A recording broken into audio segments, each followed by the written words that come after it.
Oopsies, guys. Sorry.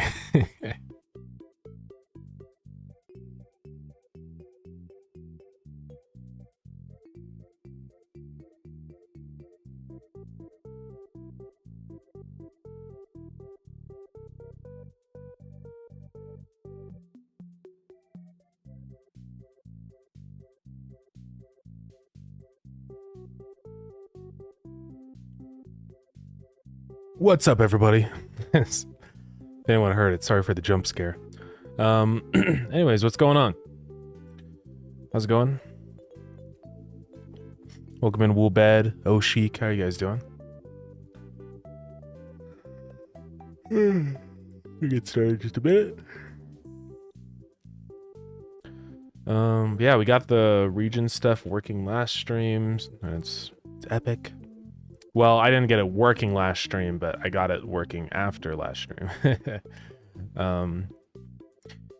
Yeah, I was just, I think, kind of overcomplicating it. All I really had to do was divide the distance by sign, and that was fine.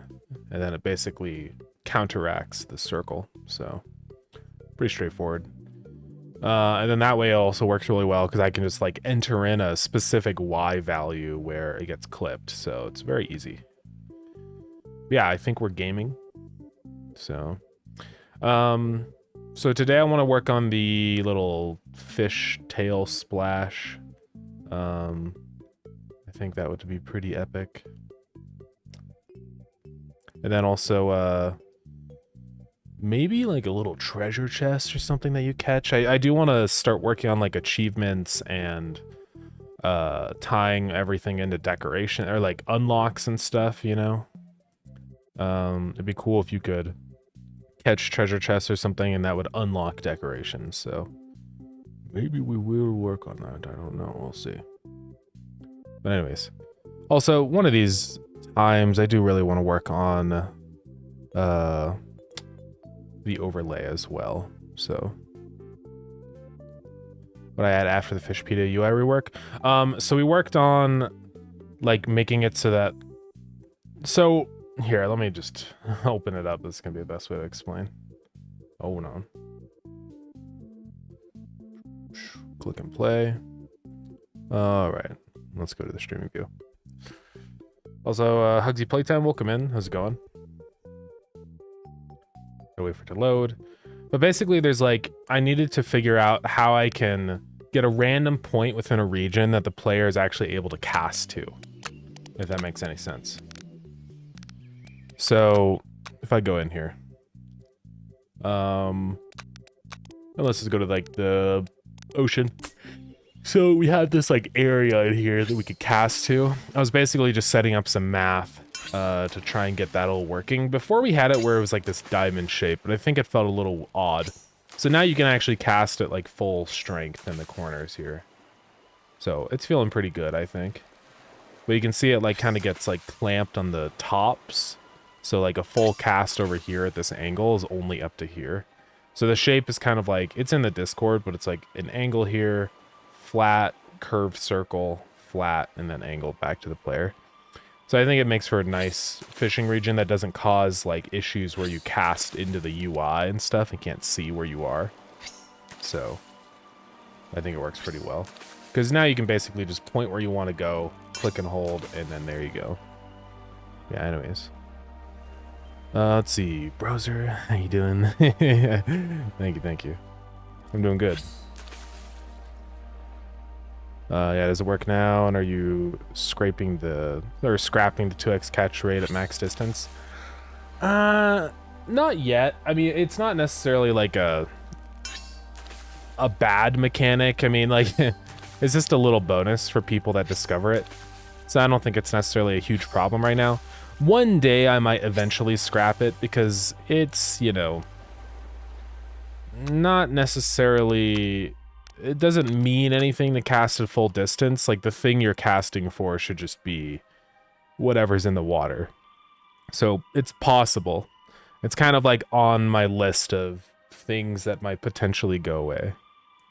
But for now, I think it's okay. I'm not going to spend extra time to remove it. Because I might as well just, you know, add stuff instead. Spend my time adding. Let's see, Loxy, welcome in. Okay, so let's just animate this. I need like a little fish splash. Now, I've been really good about avoiding animations, but I think in this case we may need to do it, to actually animate, which is unfortunate.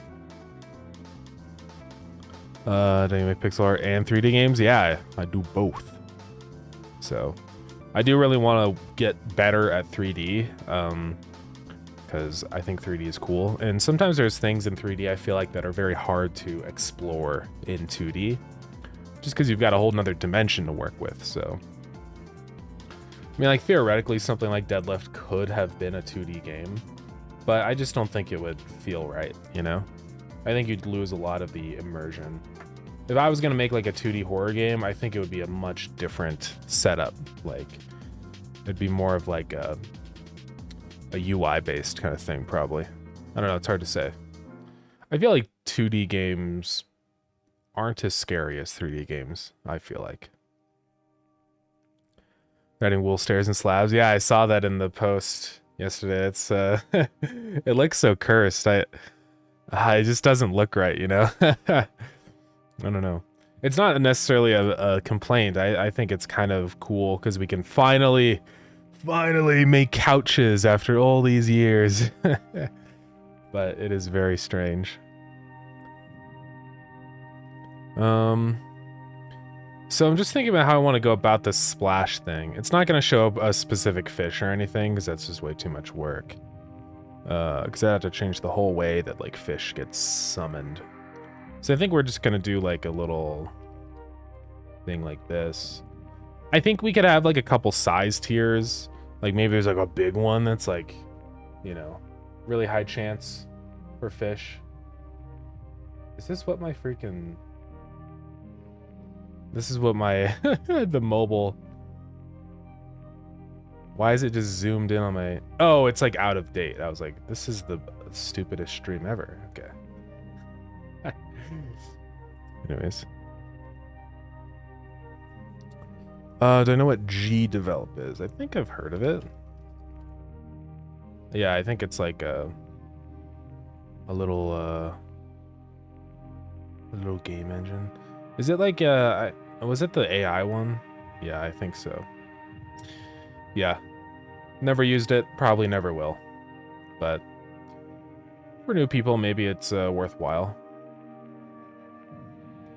Engines like this, in my opinion, like it's nice if you don't know any programming, but you eventually hit a wall, and that's sort of what happened to me with Game Maker, where like it was okay to learn on. I mean, it wasn't even that great to learn on Game Maker. It was kind of bad, but I really hit a wall at some point where like I wanted to do cool stuff, and Game Maker just did not let me, and it was very frustrating. Can a solo dev make a 3D fighting game? I definitely think so. It's feasible. Fighting games actually have some things to them that make them easier to make, because typically, like, you have a very small, constrained environment. You know, so you can, like, not fighting game engines. So you can, like, create your level and, like, really get things tested and working well in just this tiny little contained environment, because that's, like, your whole game, right? So I think it's definitely feasible. The thing that would be the hardest part is just like making good models and stuff, because I think it's probably hard to break into the fighting genre just because there's like a couple that are absolutely dominating that genre. You know, specifically Mortal Kombat and Guilty Gear, I think, are like the two big ones.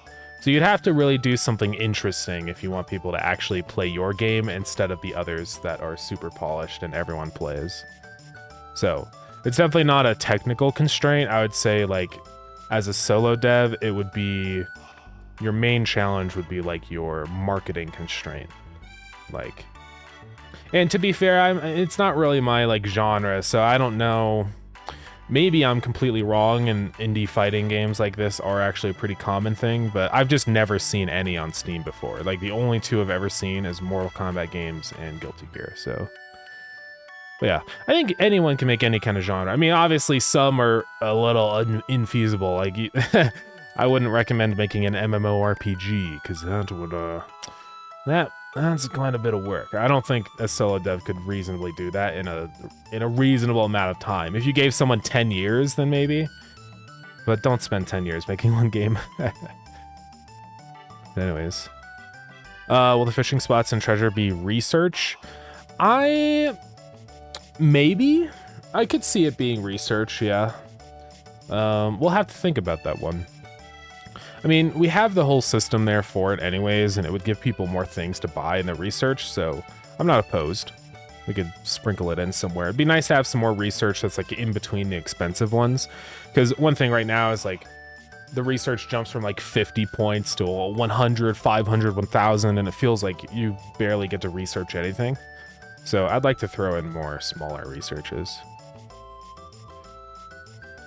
It's not AI, it's just an AI assistant. Still make games without using AI. Yeah, it's just that I just am not crazy about when companies decide to focus on the AI stuff like Unity and Unreal now. Actually, I don't know if Unreal has yet, but Unity's got its whole AI thing. They should spend the time actually making their engine better and fixing its problems instead of just adding an AI. That's what my opinion is. Because, like, I had so many issues with Unity. Not everyone has issues, and some people really like Unity, but me personally, it was a headache. Awesome, don't take that as good news. Yeah, I definitely think so. Yeah, I really wouldn't worry about, like, genre. Like, some people going into game development are like, I've got to analyze the market and see what's popular and what games will work right now, but I don't think that matters. Like, just work on the thing that you're the most passionate about. If you really enjoy fighting games and you're passionate about fighting games, then I think that's the genre that you should make, right?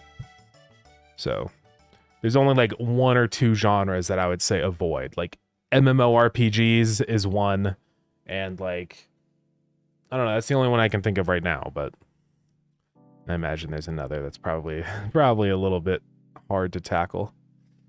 Oh yeah, Super Smash Bros. Yeah, that's another one, but that's more of like a Nintendo. Nintendo's got its own like gaming ecosystem, you know? So. How'd you learn about game dev? Or how did you learn game dev? Honestly, a lot of it is just practice. You know, I made a lot of games. That was the biggest thing that helped me learn. It's just creating things.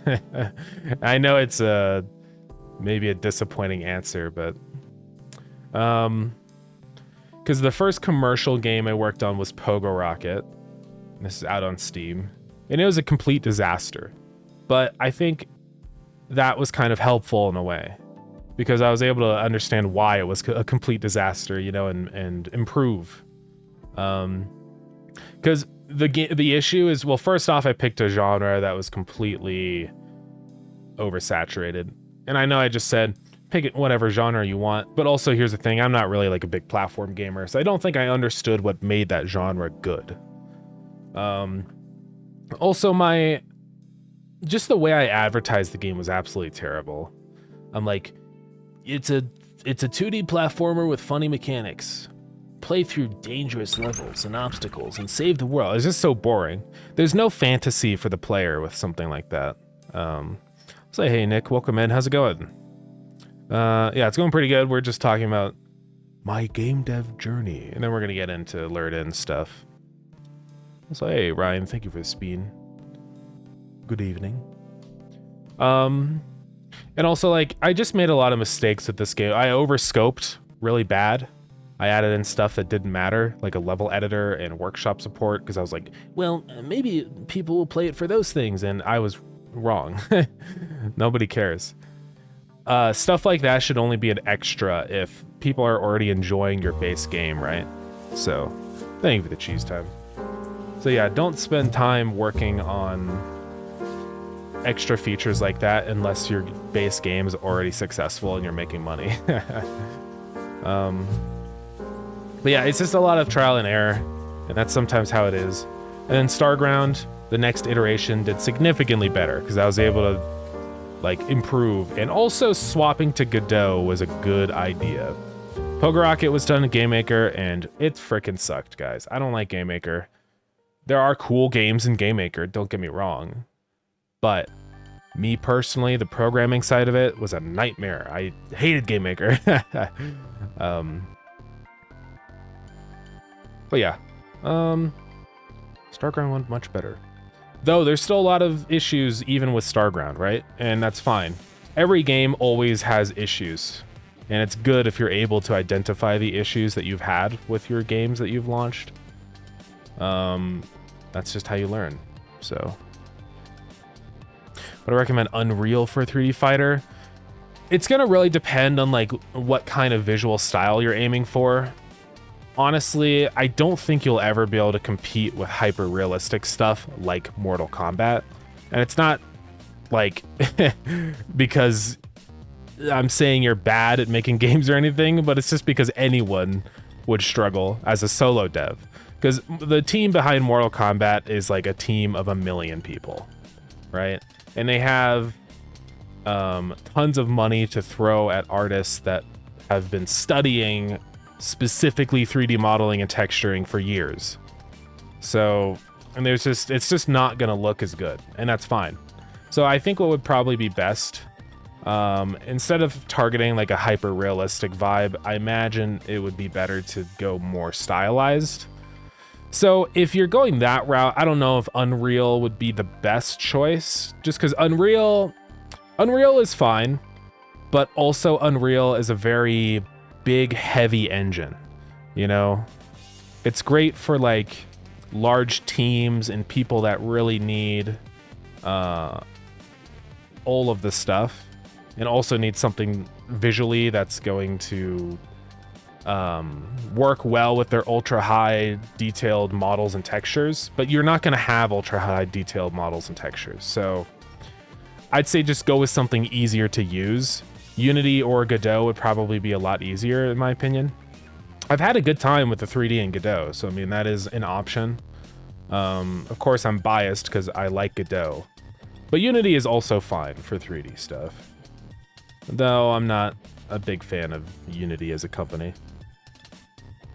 Yeah, it just depends, you know.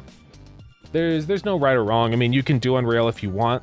It could potentially be a lot, but if you really like programming in C++, then, you know, that's fine. For that, Unreal is overkill for a lot of people's needs, especially indie devs. Yeah, it's definitely true. I mean, I've dabbled with it, and I've just like looked at the engine. I'm like, man, this is like not for me because there's just so much stuff, and it's a lot. Yeah, if you're willing to learn 2 trillion settings, yeah. So. But yeah, there's no right or wrong engine. You can make any game in almost any engine unless it's like super strict and can only do 2D rendering. But yeah, I would just experiment. I wouldn't personally recommend Unreal, but if you like use Unreal and find that you enjoy using Unreal, then that's fine. So there's nothing wrong with that. I need to find like a good reference of a, like, do we want to do like a fish jumping out of the water like this? Or do we want to just do kind of like, I mean, that one's funny, but... Or do we want just like the tail comes out of the water and splashes? You know what I mean? Because there's 2 varieties. I mean, this is like a real jump. We could probably do both. You know, I'm thinking something more... Obviously, this isn't a fish, but... You know, just the tail comes out of the water.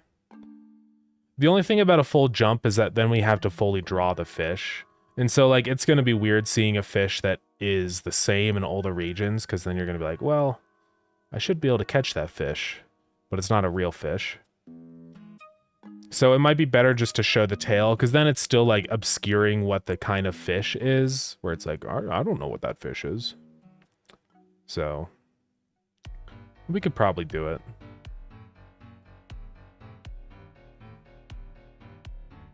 I'm not really finding a lot of good references for it though here. Fish tail splash. You know, something more like this, where it's just the tail coming up. Like this. So I'm thinking that's probably gonna be what we're gonna do. Let's see, to be honest, if you want to make things that you feel require Unreal in the future, it's probably better just to commit to it. Yeah. It really depends. Yeah, there's just so many factors that go into it. Like, what are your long-term goals with game development, right? Because if you want to like go work in a team or a company, then learning C++ and Unreal is going to be a really good thing for that. But if you just want to make your own games and stay a solo developer for the foreseeable future, then you're probably taking on a more complicated engine than you need to. So, but yeah.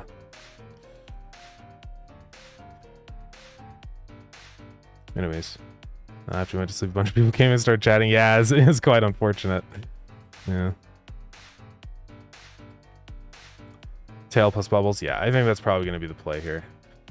I mean, there's a lot of static images of it. I don't know if there's like we can find a GIF because I need to see the motion. I mean, this is stupid. This is not real. That's not a fish. There's a flying fish. That's a manta ray. That's not a... I don't know if we're gonna find it. I don't know why there's so many mermaids.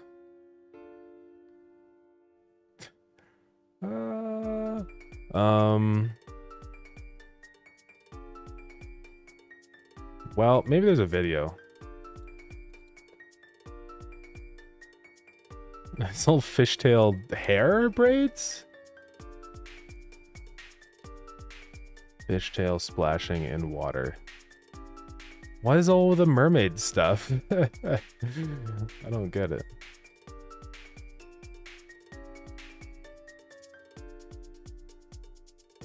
That's just nothing. Yo, Godot docs. Well, oh well. I mean, there's like that, but that's different. Whales have like a different joint.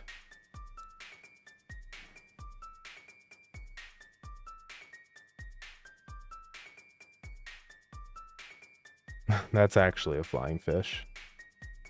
We could just do something more like this, where you just see the tail kind of move back and forth really fast and some bubbles, but we'll have to see. Let's see. Yeah, I just want to do my own passion projects. Yeah, I think Godot would treat you pretty well. But definitely try all the different engines. Don't just take some random streamer's advice, because it just depends. Not everyone likes Godot. I've heard some people try out Godot and they end up hating GDScript and don't like the Python syntax, and that's fine. That's why there's multiple different engines, you know? They both have pros and cons, and just people like different things, and that's totally fine. So.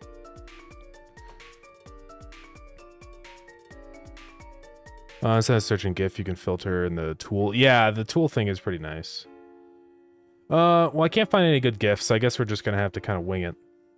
I mean, I think it's pretty straightforward. It's basically just they flop out of the water like this and make a little splash. So, I think it'll be fine. We could probably do it in... I don't know if I'm going to do the splash as a part of the sprite. I'll probably just do that with particles. Maybe we just do...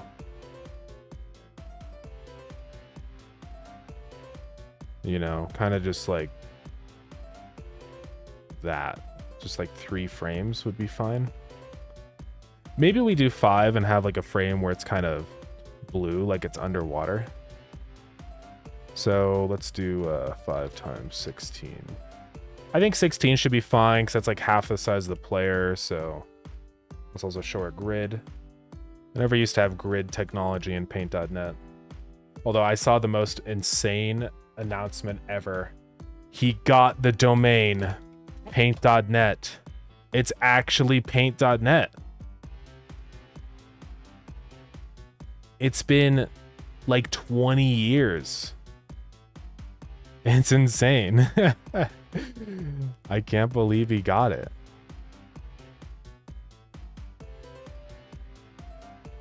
It's funny because they apparently, yeah, they were like trying to deceive people about paint.net. And so he was able to like get a lawyer and then get the domain. It's crazy. I can't believe it. But yeah.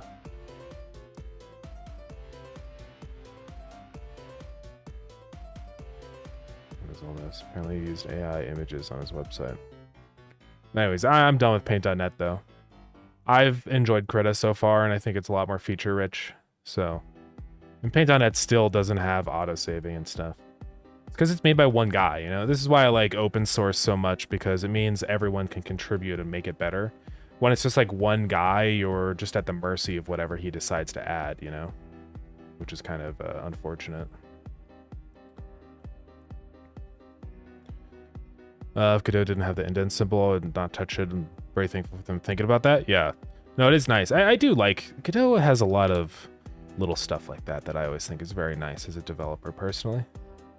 So that's one of the reasons I like Godot so much, is like it's a very thought out engine. I feel like sometimes it feels like using Unity and stuff. It's sort of like you can tell that it's kind of old and outdated. You know what I mean?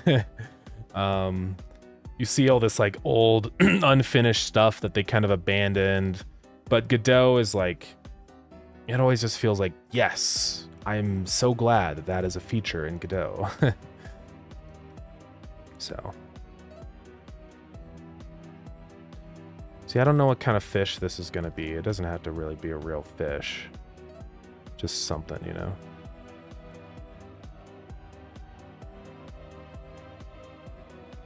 We'll just kind of make it look like a tail splashing or something. I don't know.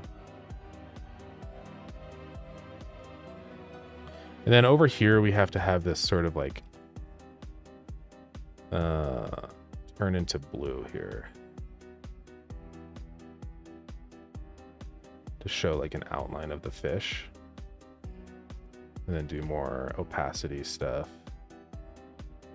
Hopefully that'll look okay. In this frame, we're just gonna flip both of these frames horizontally. Just easier that way.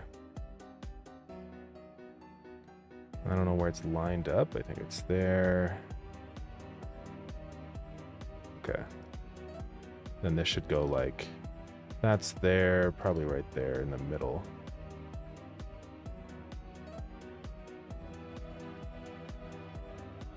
Okay. So you do 3D art, pixel art, and coding for your games? Yeah, and I also do like a lot of the sound editing and stuff. So I don't have equipment to like record my own samples, so that's part of the reason why you've probably seen me like get sounds from Freesound before, just because it's a lot easier. Like people have the right microphones and stuff there, so I take those sounds and I put them in and edit them and stuff and make them work for my games. Yeah, also the marketing stuff, obviously, that's kind of a lot of work always. It's tricky. We're viewing this guy from top down, you know, so it's like, it's only going to show up for like a split second, so I don't think people are even going to really like notice anything here. But we'll see what this looks like. I think paired with all the splash effects and stuff, it'll probably be fine. And a sound. It's just a quick little event that happens. It's not like you're going to like scrub through the thing and watch it happen over and over or something, you know what I mean? So, fish splash. We'll see what it looks like. It's probably gonna look terrible in the engine, but... And YouTube, TikTok, and Twitch, and managing the Discord and community, yeah. That's a lot of things. But I enjoy doing it. I enjoy the variety, you know? Because honestly, that's the reason I do all of the things. I get very bored when I'm like locked into doing just one role. So I think it's just like, I don't know, there's no escape. I kind of like having that option of like, if I'm not feeling a particular, if I don't really want to work on sounds or something on a given day, I have that liberty to just go work on something else, right? If I was locked into just one position like that, I think I would get pretty I'd be not happy. Let's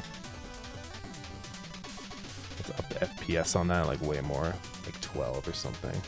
It's just gonna go in some splashes. It's a really quick thing, so like really it's not supposed to be like a big event, like this big, look at me. Just something you notice out of the corner of your eye and you're like, whoa, there's a fish over there. It's basically the modern day Leonardo da Vinci. He was a total, yeah, I mean, he really liked to dabble with a lot of things, didn't he? Leonardo da Vinci.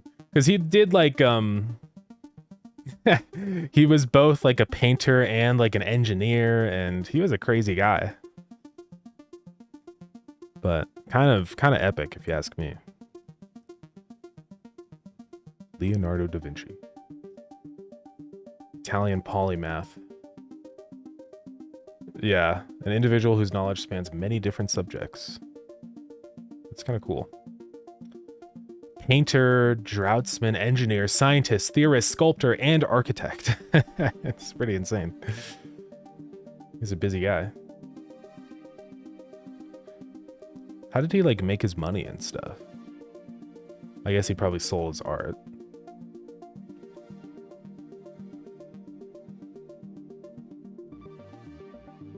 Yeah.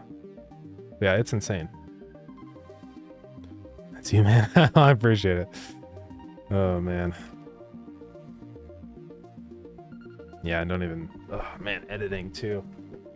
Luckily, I've got a good, like, workflow, I feel like, for editing, where I can get things done pretty quickly, so... That hasn't been too bad. So we're gonna say animation finished. Connect up to here. And when the animation is finished, I'm gonna say cue free. Also, we're gonna do like some stuff on ready. I think we're gonna have this kind of do multiple different effects. So on ready, it's gonna do like a little splash. And then when it frees, it's gonna do a big splash, and you're gonna see like the wave in the water expand out, so. But yeah. So hey, Easy Fencer, welcome in. How's it going? Yeah, what's going on? All right, let's figure this out. So we need to do, we're gonna do like a big splash animation. I wish there was like an easy way to do this or something. Water splash GIF. I need to like analyze. So I want something like this where it's got the ring that goes out, right?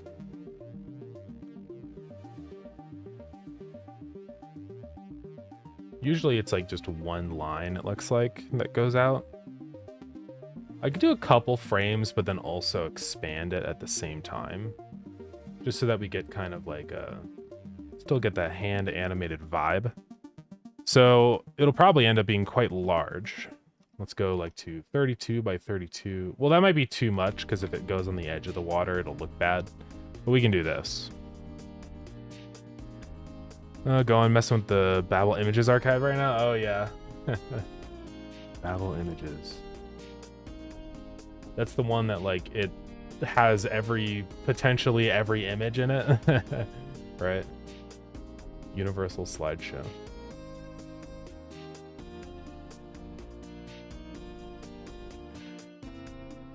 Like, almost all of it is just pure noise, but... Just to even get like a couple pixels grouped next to each other is like incredibly rare. But it is very fascinating, just the concept behind it. The fact that there is every photo in here somewhere, you know? Yeah. It's pretty crazy. Like somewhere in here, there's a photo of like me and my casket and my funeral, you know? But I'll never know where. Do I have any experience with Lua or HTML? I've done some HTML stuff before. Got my funny little website, which is all HTML and CSS. But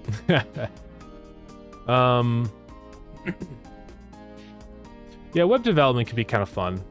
I don't know if I'd want to do it like professionally, but just as a goofy little time, it's cool. I love how these GIFs are so high resolution, they take like a second to load in. But yeah, I've never really done Lua before. I think I might have done a tiny bit for Minecraft, because there's like the mining turtles mod, and I believe that uses Lua, but that's like all I've ever done. I know that Factorio uses Lua, I believe, as their like modding language, their modding API stuff. So yeah, it seems interesting. I don't even know what Lua like looks like. Lua code, I need to see. I think it's like somewhat like Python, if I remember correctly. A tiny bit. Yeah. It's just a little bit different. Although it does have... So it has some brackets, curly braces, which is interesting. But it also uses tab spacing like Python. Yeah. But it seems fine. Yeah, let's say I realized the original N Sky MC texture is Babel noise probably. Oh yeah, I'm sure. Oh, this one is? Yeah. It probably is. That looks very, very similar.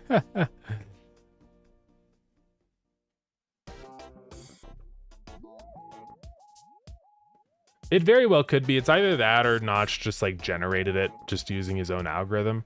Because all this really does is it just randomizes the RGB value of every pixel, you know? So it would be pretty easy to generate something that looks like it was made in Babel, but is just actually a different, like, you know, a custom generated thing. But it could be. I wouldn't be surprised. I mean, the Babel image thing has been around for a long time, I think. It's also the library of Babel. So somewhere in here, it says, like, X name. There's a lot. Can't you just like type something in on here, like search? Yeah, and then it'll find where it is. Load in has made 5. Oh, you can't do numbers. 5,000. $5 million. That's somewhere in here. Right here. This is that. It's also really funny that there's like multiple entries of like a lot of these things, you know?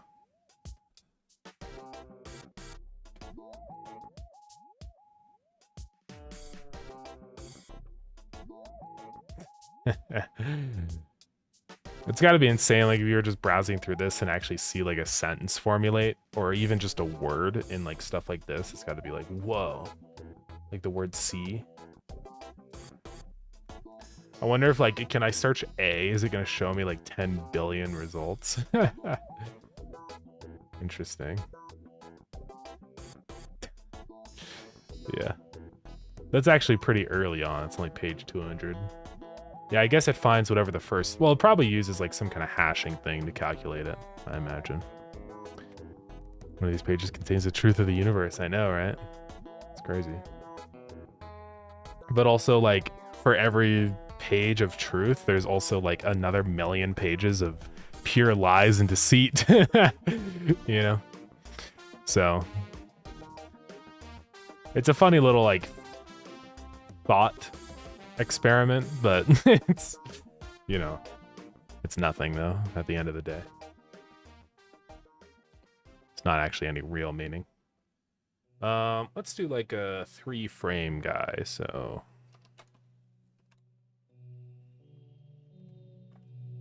show the grid.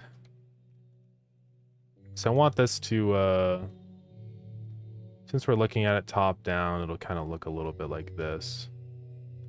Maybe it'll just start off kind of like... Well, usually it does start off as like a solid circle.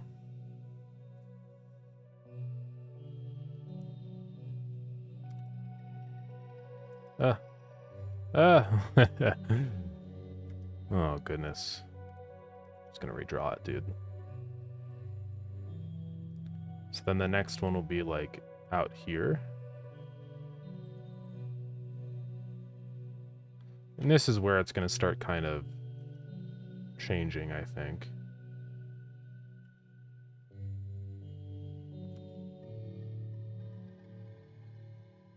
Right, like separating out more.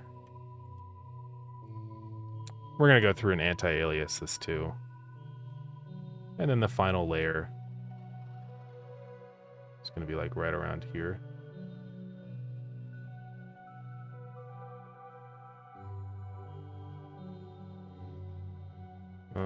Right here.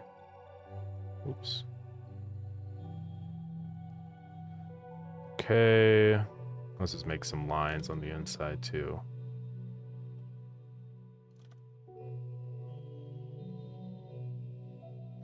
And then now we're gonna make it all broken and in bits. I don't think we need the inner line.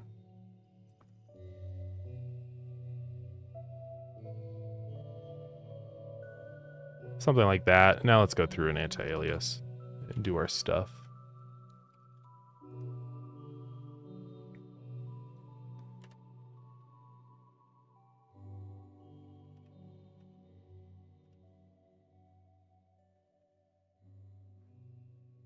Okay, do like a little bit there. I don't know if this is actually going to look good, but we'll see what happens.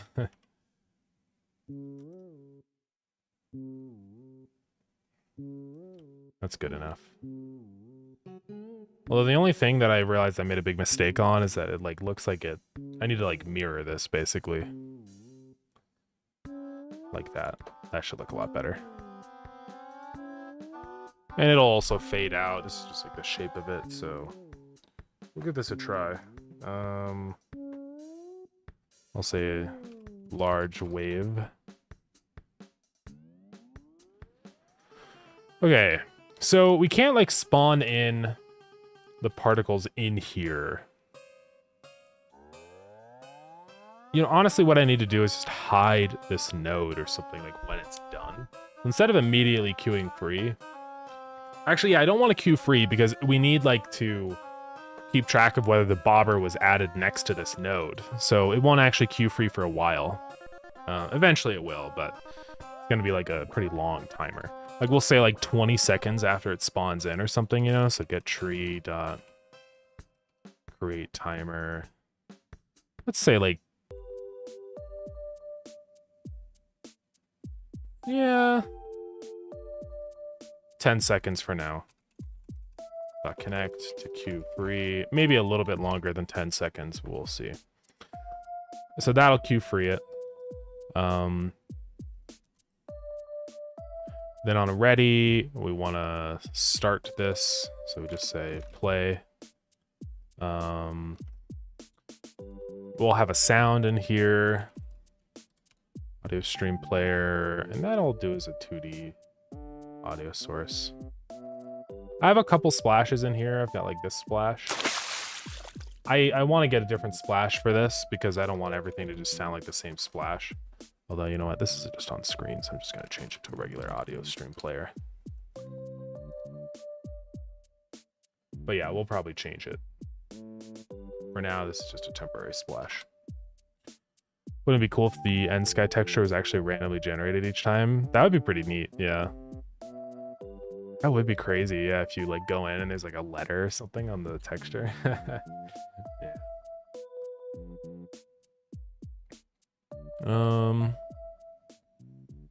Let's see. So animation finished.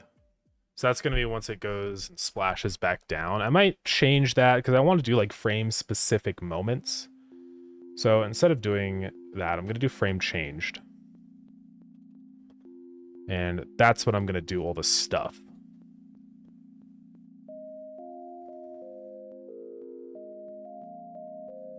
So I'm going to do if frame is equal to 1,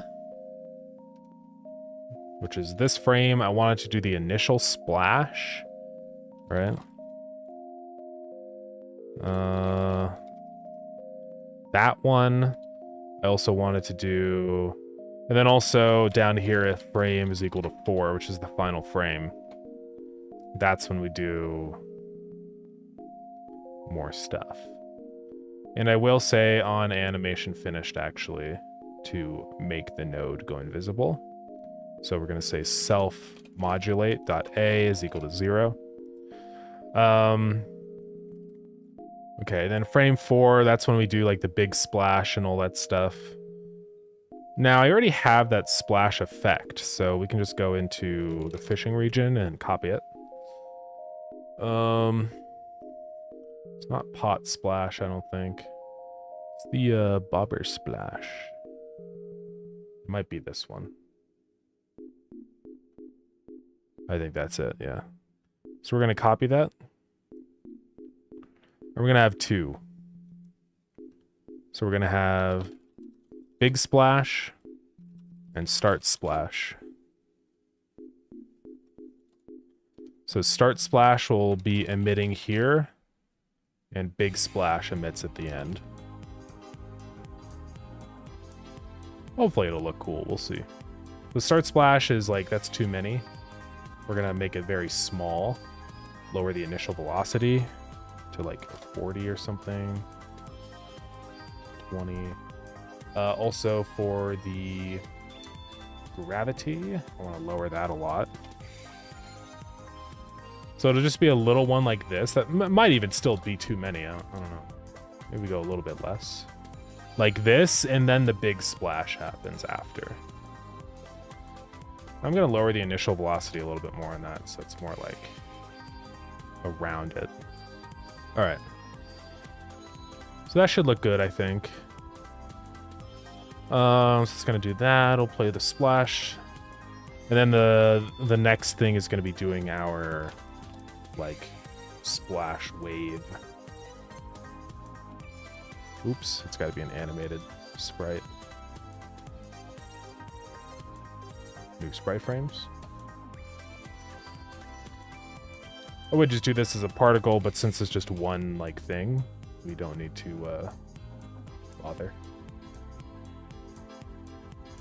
Where is it? Oh, large wave, there it is. 3, 1. Hopefully it's centered properly. Let's see what it looks like. Way too fast. It's gonna be something like that. We'll call it wave. And it's also gonna expand at the same time. So like, it's gonna start off small and then kind of go like this, right? Excuse me. So hopefully it'll work.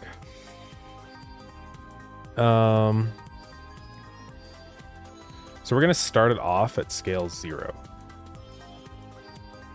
Now, here we're going to create a tween. So, or tween, create tween. And we're going to say tween.tween property. We want to modify wave. It's going to be the scale. It's going to go to vector 2 at double size and over the course of 2 seconds.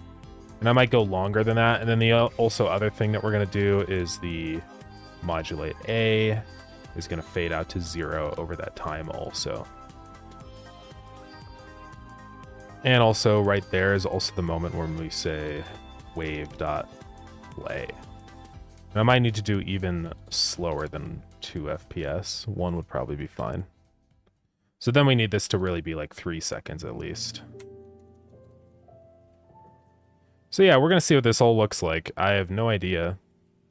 And then really everything is kind of wrapped up here pretty quick. So this is just going to be the visuals right now. We'll still have to see what it looks like. You know, or we still have to go through and do the code. So let's go decrease the event timer now. Right now, just for testing, I'm going to say do one every 5 seconds. Let's go see what it looks like. Hopefully it'll work. I don't know. We'll see. It might look janky, but no idea. Let's see. Any second.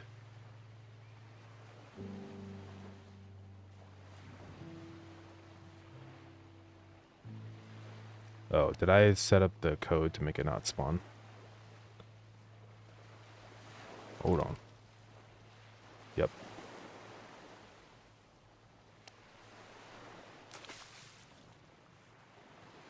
So that did not... Oh, I didn't set it to be, hold on. I need to set it to be concurrent. Or parallel. Set parallel true. Now that should work. Yeah, that's what I wanted.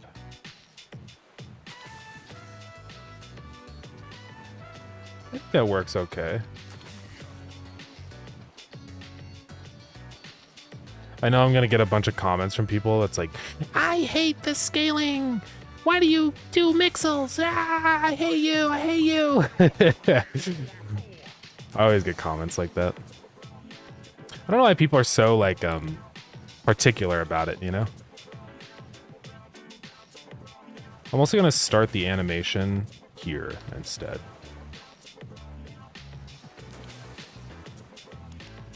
Just so it has time to propagate a little bit more. I might even just start at the very beginning then. It's still kind of slow. So I'll just do it at the very beginning, yeah. Let's give that a try.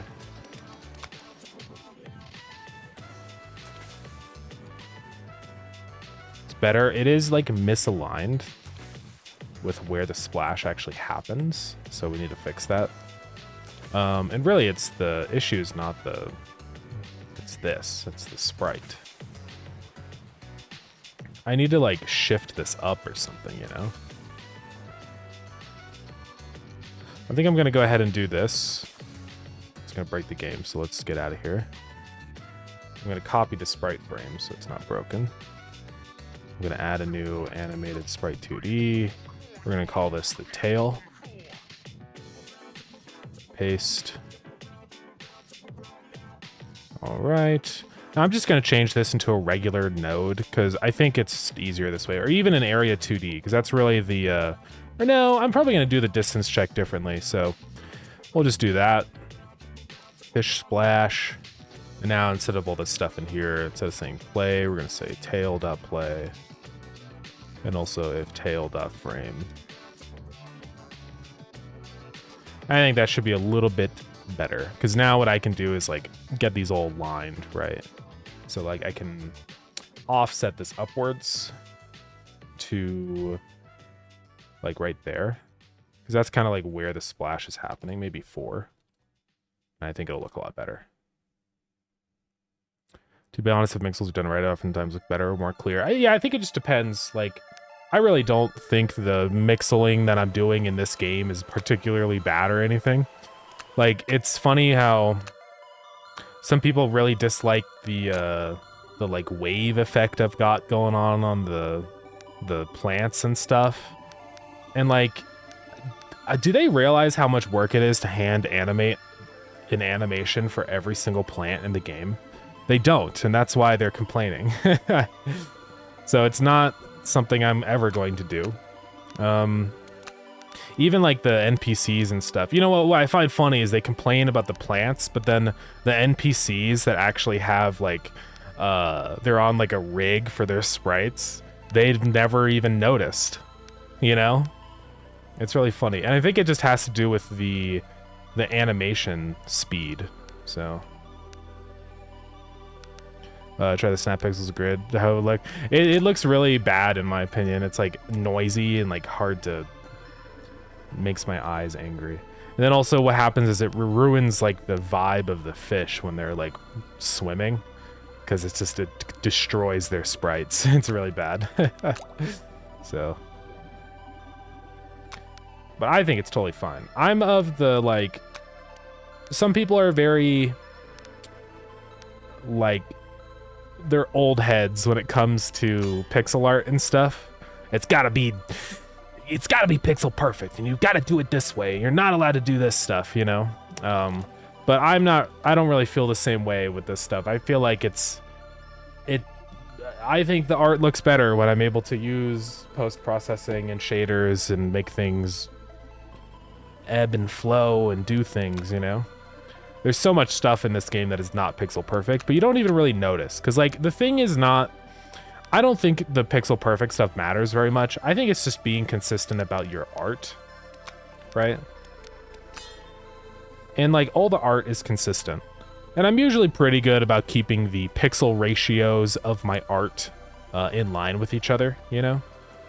That didn't really work.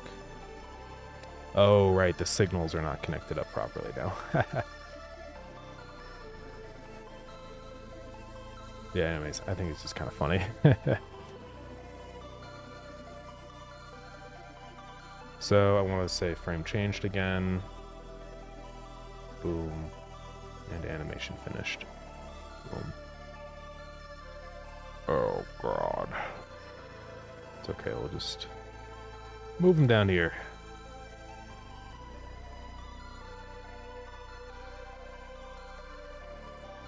There we go. Restart the game.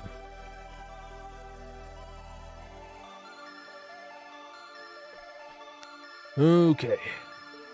I need to stop playing in full screen.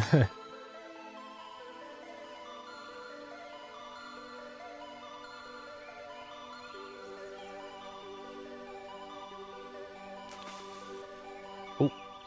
Oh, right. The self-modulate thing doesn't make sense anymore. Hold on. I need to say tail.modulate.a is 0. Okay. That should work. What are these notifications? Oh yeah, somebody wants to send me a message again. I don't know why people can't figure out how to do the translation stuff.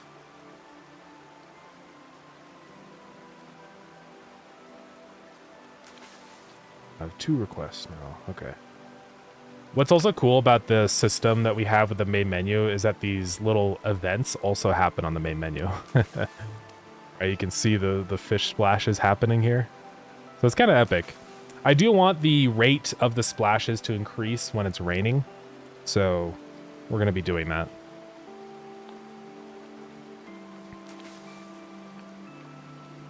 Yeah, I think it looks pretty good, in my opinion. I could, like, add more frames to this if I wanted to. Like, maybe a 4th frame, so I wouldn't have to scale it quite as much. Yeah, we'll have to increase the resolution of it. So instead of, like, 16, we'll probably want to do 24 pixels. And let's do another frame.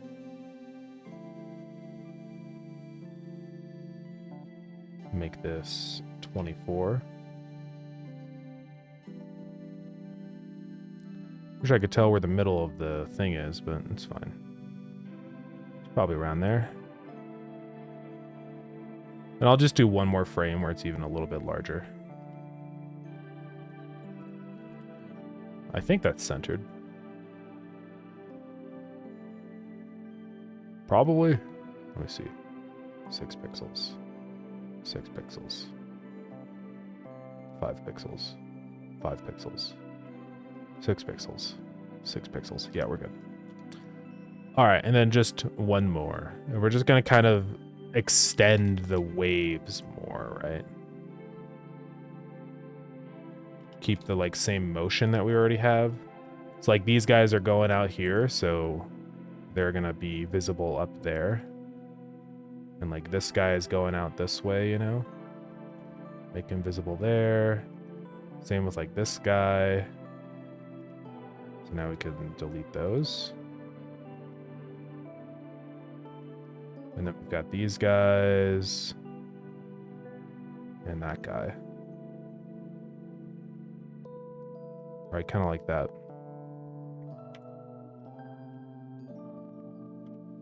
Okay. Time for the epic anti-aliasing.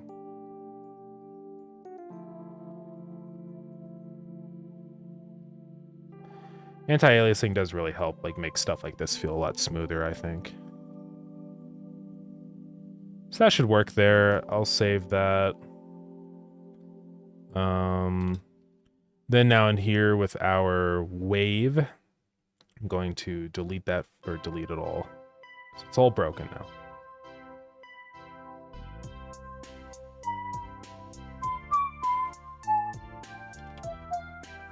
We also have a new audio track to put into the game. So let's see what it looks like. Hello? Oh, right, the scale is 0. It's fine.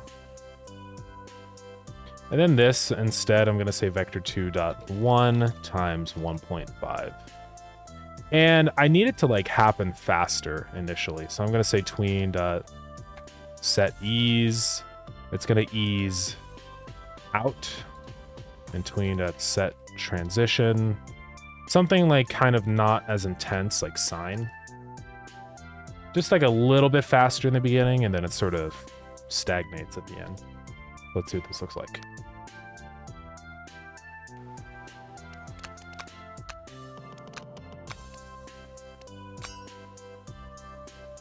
Let's see, guys.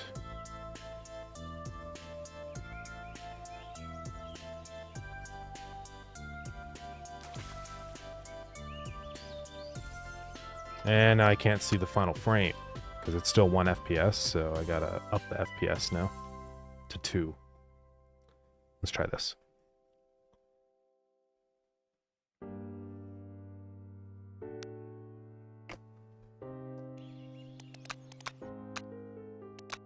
Go back to the pond.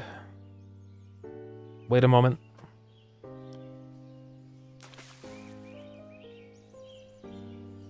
I think it's pretty good.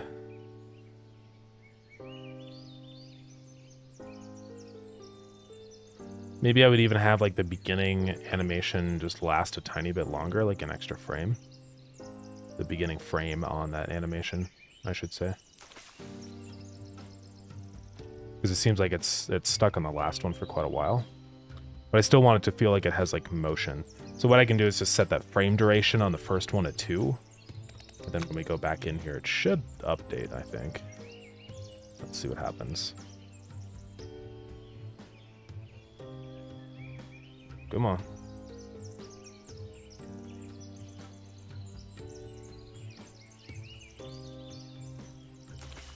There's one. It's a little bit better, I think. It's hard to tell. I might even make that one also last another frame. Let's see what it looks like.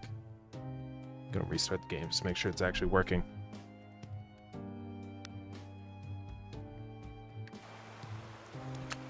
So this is just one kind of event that will happen in the water, right? I want there to be like also little bubbles that are coming up, so it's kind of like a little hint that there's a fish there too. Okay, that was not ideal. Maybe we just do one frame on that guy. I don't know if we can do like half durations, because that would be ideal. Oh, we can. Okay, we'll give that a try then. You can actually just watch it on the main menu happen. I always forget.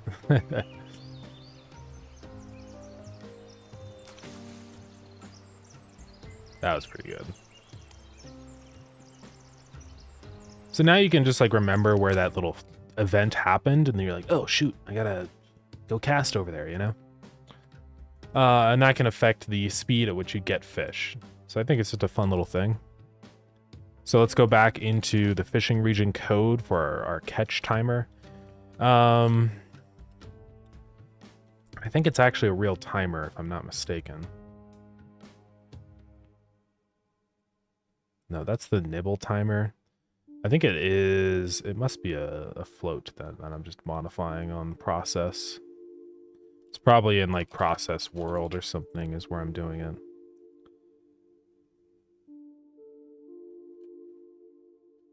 Oh, it's not process world, because that's like the world. I need a like process input or whatever. Calculate casting. And I think in here I have a timer that I'm decrementing once it hits 0. If biting, bite timer. So we say, yeah, delta times mult. So we can just add another multiplier on here if we're next to one of those things. So yeah, it should be pretty easy. Oh, I had to sleep. Good night. Sounds good. Woolbed, thank you for coming in. I appreciate it. Have a good rest of your night. So I'm gonna add this to a new group here. And it's gonna be called Fish Splash, right? And then now I want to get all the nodes in that group.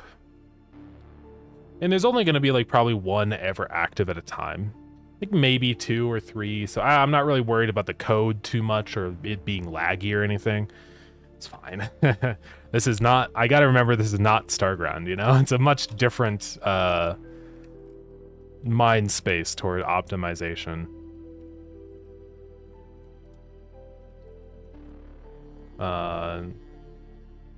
And then we're just gonna say for I and get tree nodes.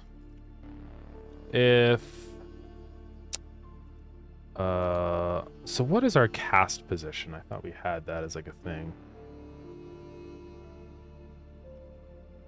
I think it's cast point.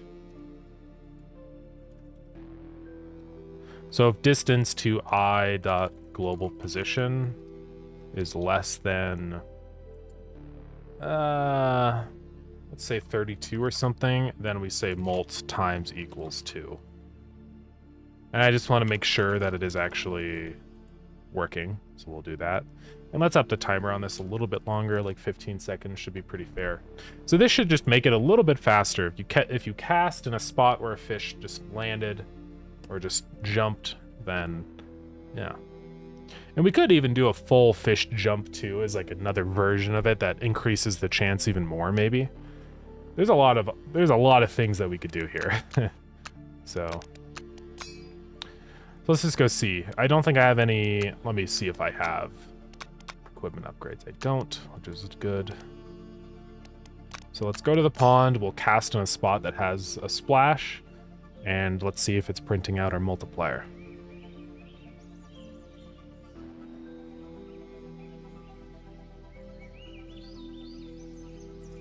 Second. Could be any second now. So right there. Yeah, you can see we're getting the multiplier. So it is good to cast in a spot where a fish just jumped, you know? I think already just this one thing that happens honestly kind of makes it feel a lot more fun in my opinion. Because now I'm like looking out for things in the water. So like the waiting doesn't really seem to matter anymore, you know? Because it's like, oh shoot, there's a guy. Go over there. Or like, oh, there's a guy. Let's get him. You know? I do actually kind of like it. So yeah, I think we're on the right track. And we've also got like 2 in the same spot, so that gives us like an even larger bonus, I think. It gives us like another multiplier to our mult, which is a lot. Kind of coy, which is pretty epic. But I think it feels pretty good. Obviously, we're not going to have it happen this often, but I think it's not bad. So yeah, how do we want to do this then? The thing is that this code is specifically for one kind of event that happens, right? So, like, let's think here. If I go into process, if I want other events in here, the issue is it kind of dilutes the other events, and it's going to be tricky to balance, because every time I add in a new event, it changes the rates of the other events. Also, we got ads going on, my apologies. So I wonder if I want to do a separate timer for every single event that we add into the water. Because it would just make it so I have a little bit more control. Yeah. I'm going to turn this into a function here.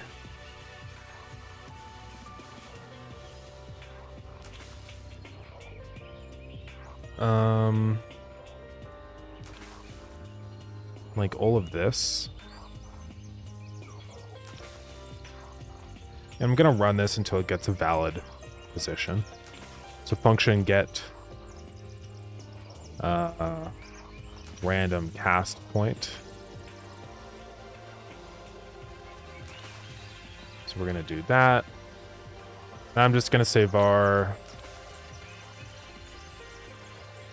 I wish there was like a while do loop. I don't think there is, because I want to do it once and then start checking for stuff, you know? But there isn't. So it's fine. Because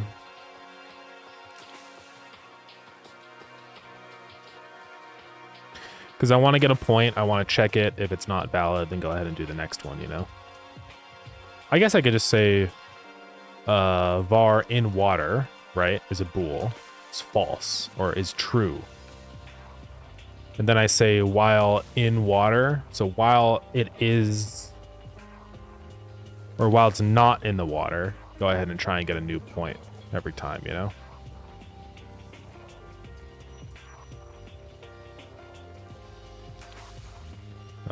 Like that. And then I can say return point. Say vector 2. We say point is equal to that. So this way, whenever I request a point, it's going to actually give me a real one. I don't have to question whether like it is in the water or not. I just say get a point and just do it. So get random cast point is that, right? Just like so. Pretty easy. So it should be a little bit more consistent now. I can like better control the timing of these, because now I can be certain that every single time we run an event, it will get a spot in the water. So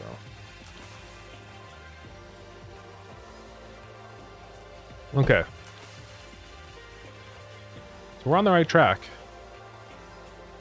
Where's my message here?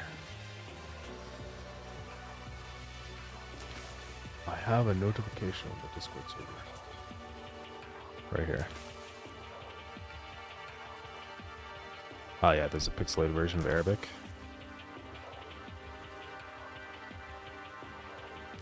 Interesting.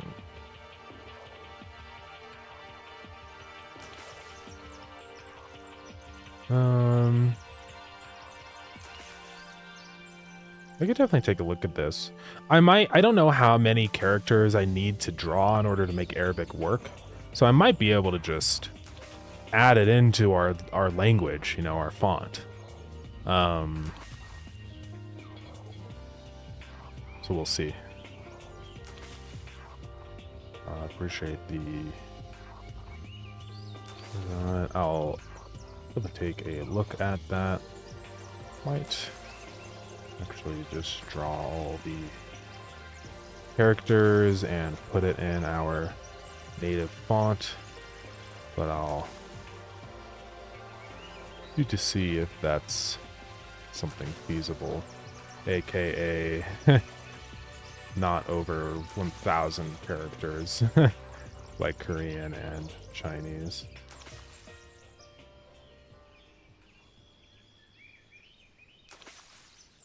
All right. So also whenever this happens, I want to randomize whatever the timer is. So instead of setting this to just a flat number, I'm now going to set this to a range. So it'll be anywhere from like 5 seconds to 20 seconds or something, you know? And it'll pick a random time in between those. Event timer.x, event timer.y.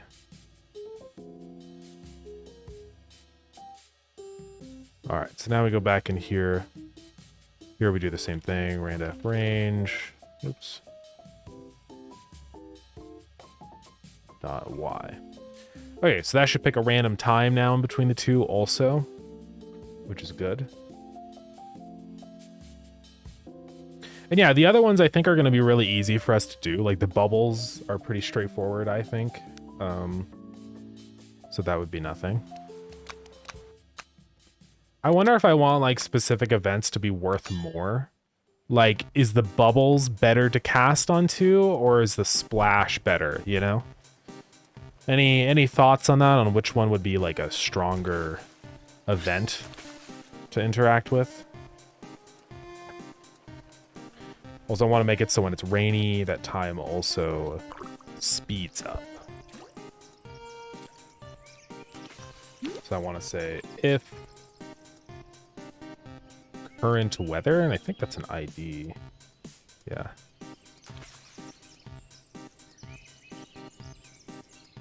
Now, I could do that, but honestly, what I'll probably do instead is just get a multiplier. Times event mult, right? Is 1. And then I just say...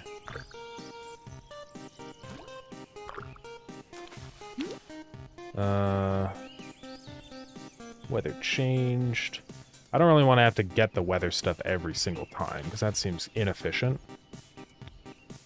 I just want to be like whenever the weather does change. Though I guess that's what I'm doing exactly right here. Oh, but that's what current weather is, so... Region's weather. No, that's region's weather. So that's fine there. But I want to get... the molt. Since I'm doing it in here anyways, I might as well just grab the data. Now, where am I doing that, though? Because I've got all this stuff. Raindrops.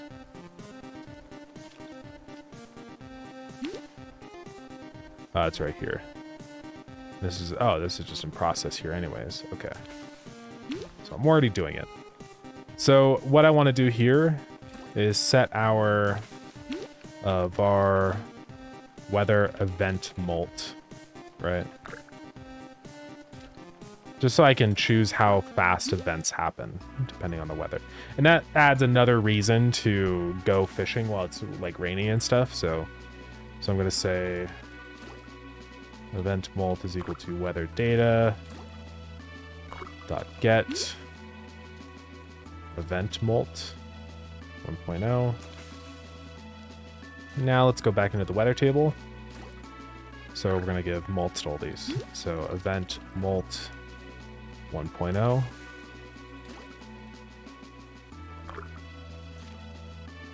Uh, 1.0. The sunny is going to be slightly less, and rainy is going to be a lot more. I don't know if it'll be quite 2 times, but definitely a lot. And I do want to add in a new weather type here too, actually. I've been thinking about it, and I think it'd be cool. Stormy weather. And that would increase it by even more, I think. This is kind of like a rare weather that can happen.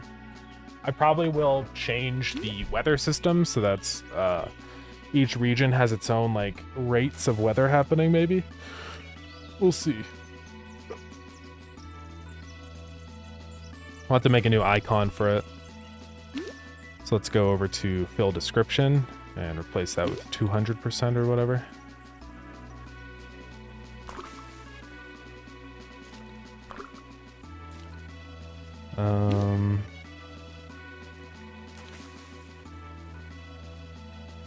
Let's see, where is it? Weather rainy. Weather stormy. 150%. All right.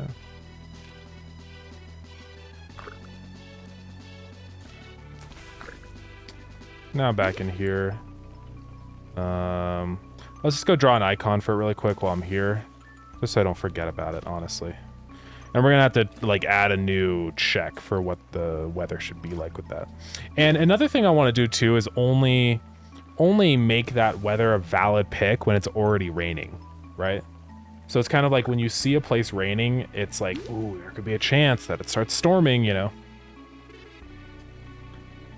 So let's go copy that icon for the rain and basically just add a lightning bolt to it and make it a little darker, I think.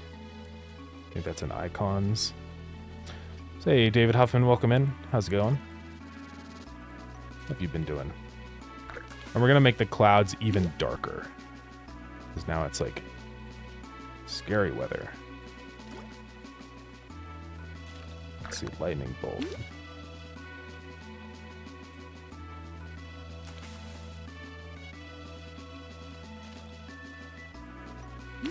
Feels stupid. Is this how a lightning bolt works? Hold on. Let me go look at an image of a lightning bolt. Lightning bolt. Oh, I did it like inverted for some reason. Just gonna undo it. Oops. Bring it back a little bit.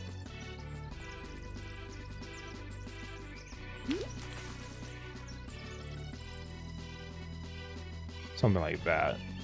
Yeah. And then I'll do like a smaller one over here.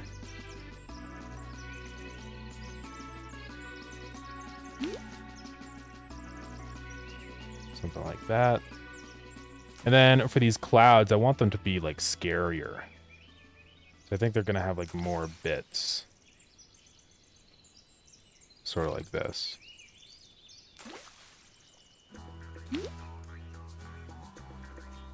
And we're gonna make them darker too. You know, scary storm clouds.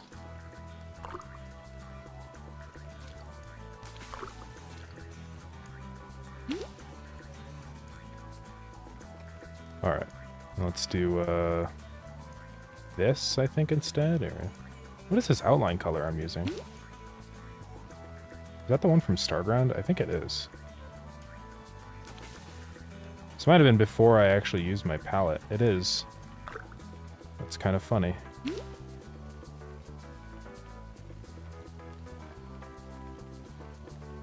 Okay. Evil, scary clouds.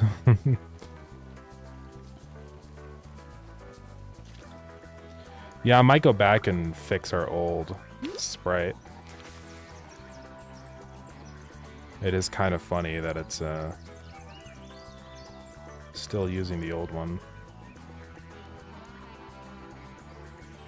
The old colors, I mean. I don't know if I want to do any shading on the lightning bolts themselves. It probably doesn't need it, but could do something like this.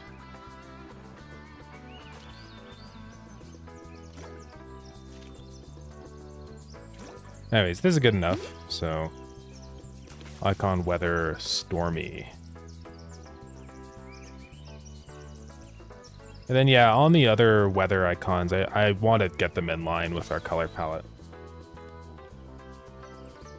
So open those two. And probably also the icon... Why do I have two? Icon weather sunny and weather icon sunny. Hold on, which one do I actually use? Weather table. Icon weather sunny.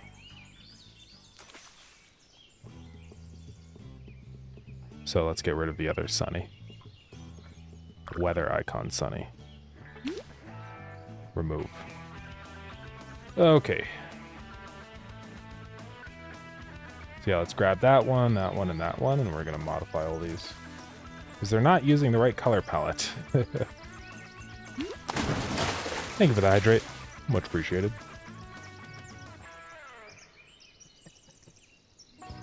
Yeah, this is better. And also, let's do like brown instead. Maybe I'll even go through and like selectively outline. Do like the brighter outline on the brighter sections.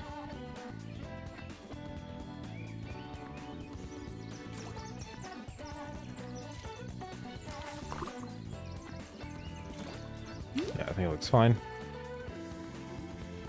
Okay, then the rainy weather is not using the right colors here, as you can see. So do we need any anti-aliasing over here? Now that I think about it. Not really there. On the rain, though, I want to do some.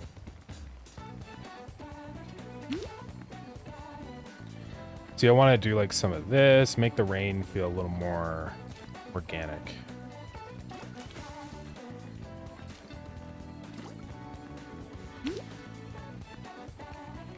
Maybe we could also like throw in some like background rain too, you know? Sort of like that.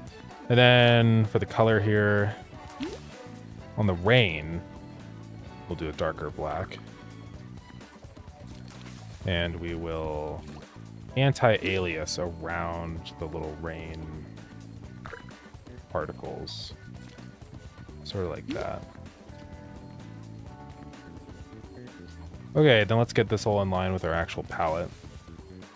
So it's just going to be slightly stormy.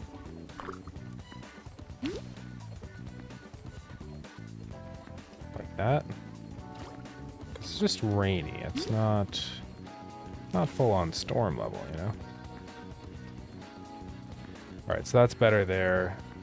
This one is probably fine, but let's just get it in line with everything else too. I just don't like having colors being used that isn't even a part of our palette, you know? It's just not good. Also, in some of these spots, I want to lighten up the outline. Honestly, yeah, a lot of these spots could be really lightened up.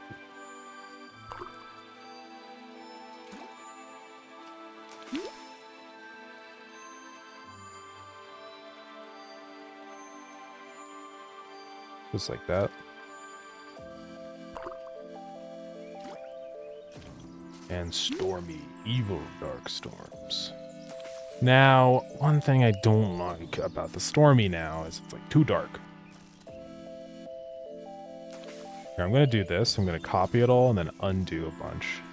So then get back to when we had unique colors here, right there. Then start with this color, that color, and then that one. That's what I want. Hold on, it's starting to get annoying. Let's turn the game off in the background.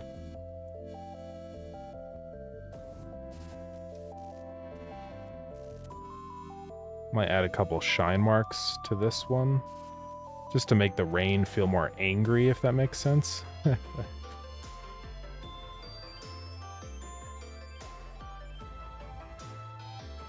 Then we'll do the same thing we kind of did with the other one, where we go boom, boom.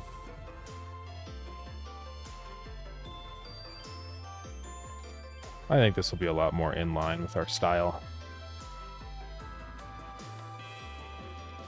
Yeah, I actually don't know if I need to shade the lightning, if I'm being real.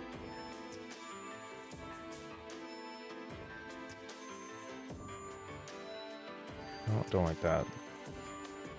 Yeah, we just need 2 there. That should be fine.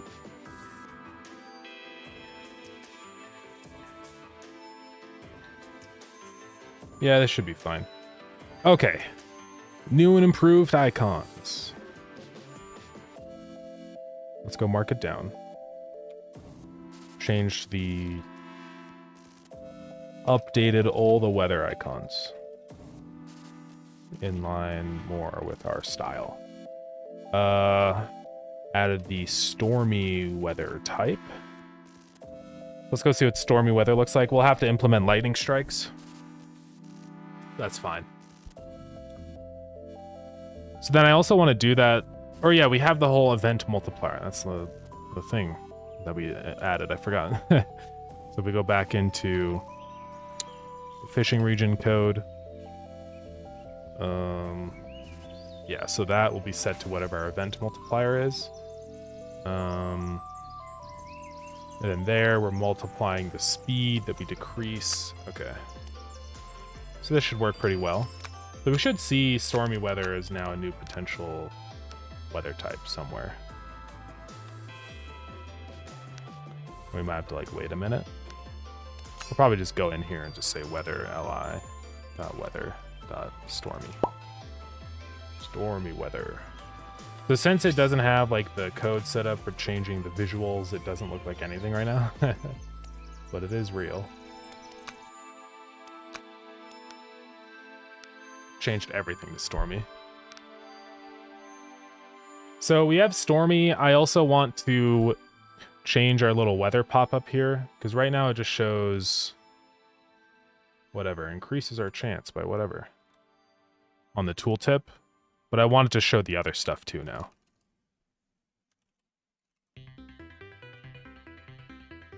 So right here, increases bite chance by %.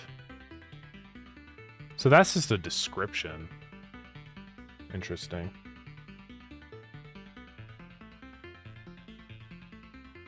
So I might just attach another value to this, which is bite rate.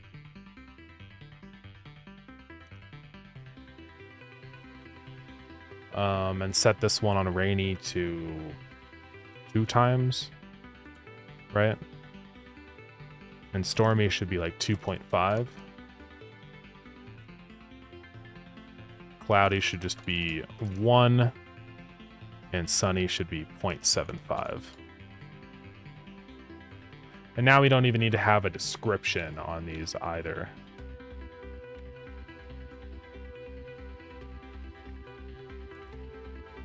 All right, we're getting there. So this one has this thing. We're just going to say fill description, weather data.description. I'm going to make a new function that generates our list of things given our weather. So just going to go right in here, function generate weather effects description. This will return probably just a single string. We don't need to separate it out. And it's going to do some stuff. So we're going to pass in our weather ID as a string. This also makes the game more moddable doing this, so it's kind of nice. So if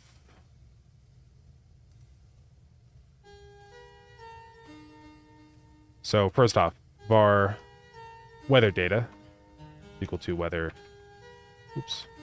global.weather table.get weather ID. Or then we say var event mult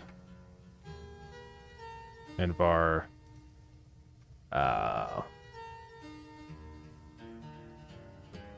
catch mult. Both at 1. Well, both will be equal to weather data.get event mult at 1. And here weather data.get catch mult at 1. Okay, so if event mult is greater than 0 or greater than 1, else I'm gonna have another thing that's like var effects. I'll just say if the string is empty by the end of it, then we know that it's, so let's say var string, I'll call it effect string. And at the end, if our effect string is empty, then we will return no active effect. Which I think is what we have that is. Yeah. And I'm probably going to change that key to be no active effects, but I have to do that inside of the thing. We'll do that later. Otherwise, if it's not, go ahead and just return effect string. All right, so if it's greater than 0, I want to go ahead and say effect string push back, or not push back, but plus equals. All right, whatever you call it. It's got to be global.fill description. So ID is going to be our weather ID.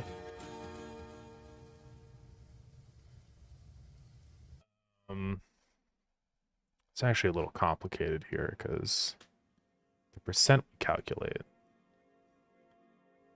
I'm not going to do fill description here. It doesn't make sense. So tr increases byte rate by %.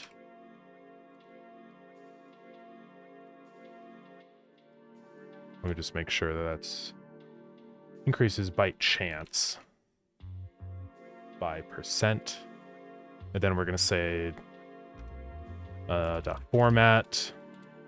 We're going to change % into our event mult. So it's just going to be a number right now. So that -1 times 100. I want to round it and turn it into an integer, right? And then turn that into a string. Then add a %. So kind of like this. And this is decreases byte chance by that %.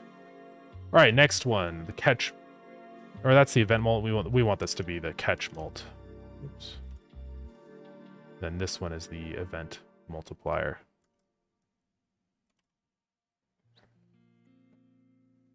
Okay.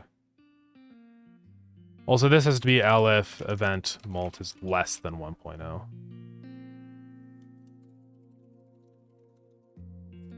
Because otherwise it doesn't change anything. So this is going to be increases events chance.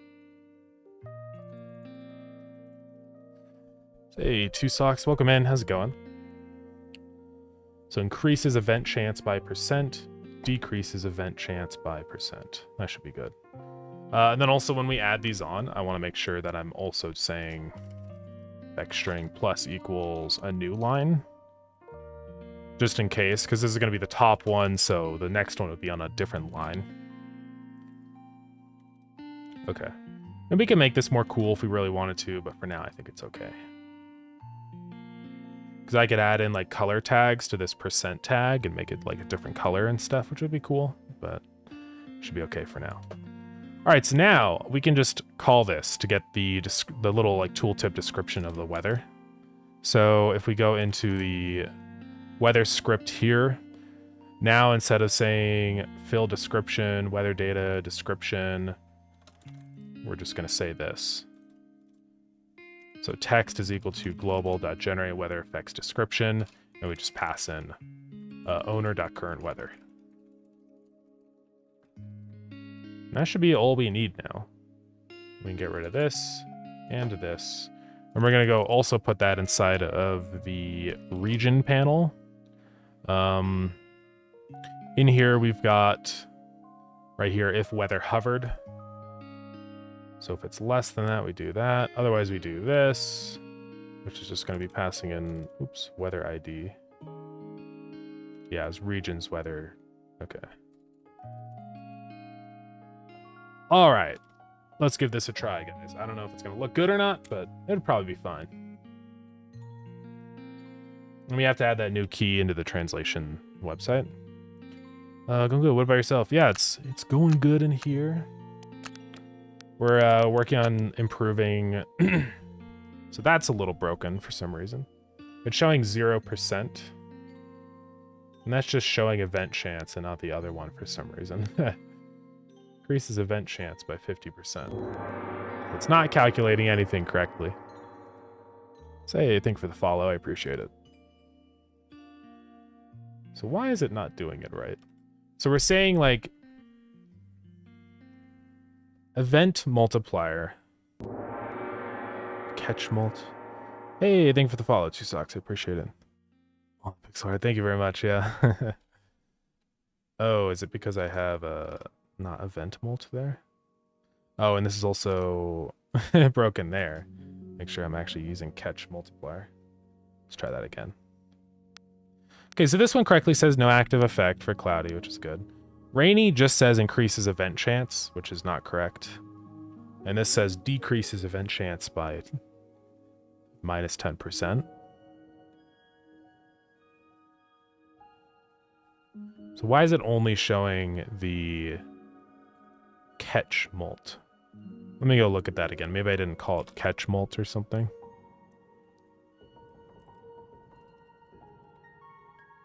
Oh, I called it bite rate. That's why. Oopsies. Where was it? It was near the top, I thought. Other... Oh! What code am I in?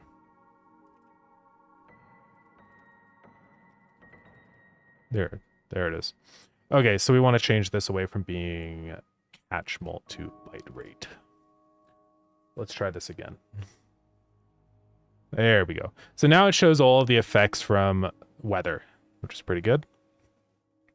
Your own engine? Nah, this is using Godot, yeah. I've really enjoyed Godot so far. It's been a very pleasant engine to work with, so yeah, it's been nice. I see one pixel in the cloud there I want to fix. Like, this one's fine because it's really dark. This one also could be maybe brightened up a tiny bit in just some spots. Sort of like that. But then cloudy, this has a problem here. It has like a pixel there, which doesn't make any sense. That's better. Smooth that out a little bit. Wonder if we had like a little guy over there. Probably just looks worse. Yeah, get rid of it. Okay. That's better. Yeah, so now it shows both of the effects. So increases bite chance. I might even like simplify those keys or something and just make it so it's more like instead of increases bite chance by 100%, it changes to bite chance 100%. You know, it's just easier to read. It doesn't have to be so long. And we could even like include a little icon and stuff to make it more obvious what I'm referencing. So that'd probably be a good idea to do eventually. Now this one is saying decreases bite chance by 25%. That's correct. But it is also negative. So I want those to be there, but then here, when I'm rounding it and stuff, I think I also want to say ABS.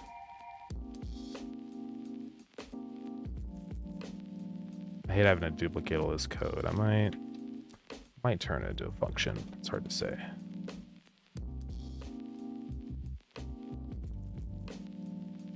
Because yeah, I don't want this to ever become negative.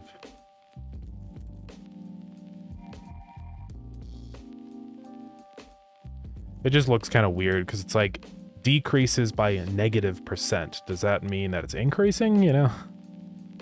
So I could also color code these too, which would be nice, I think.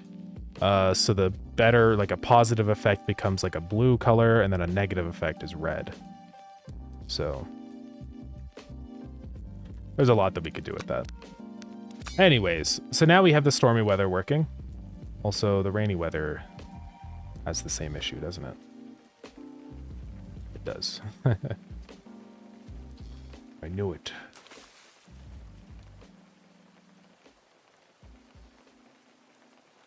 All right, fix that. Yeah, you can just hover over this, see all the effects. Very nice. And then now, since it's raining, the rate of events increases by 1.5 times. So we should see a lot more like fish jumping and stuff, which is nice because that increases the chance even a little bit more, which is cool. So but yeah, things are going good.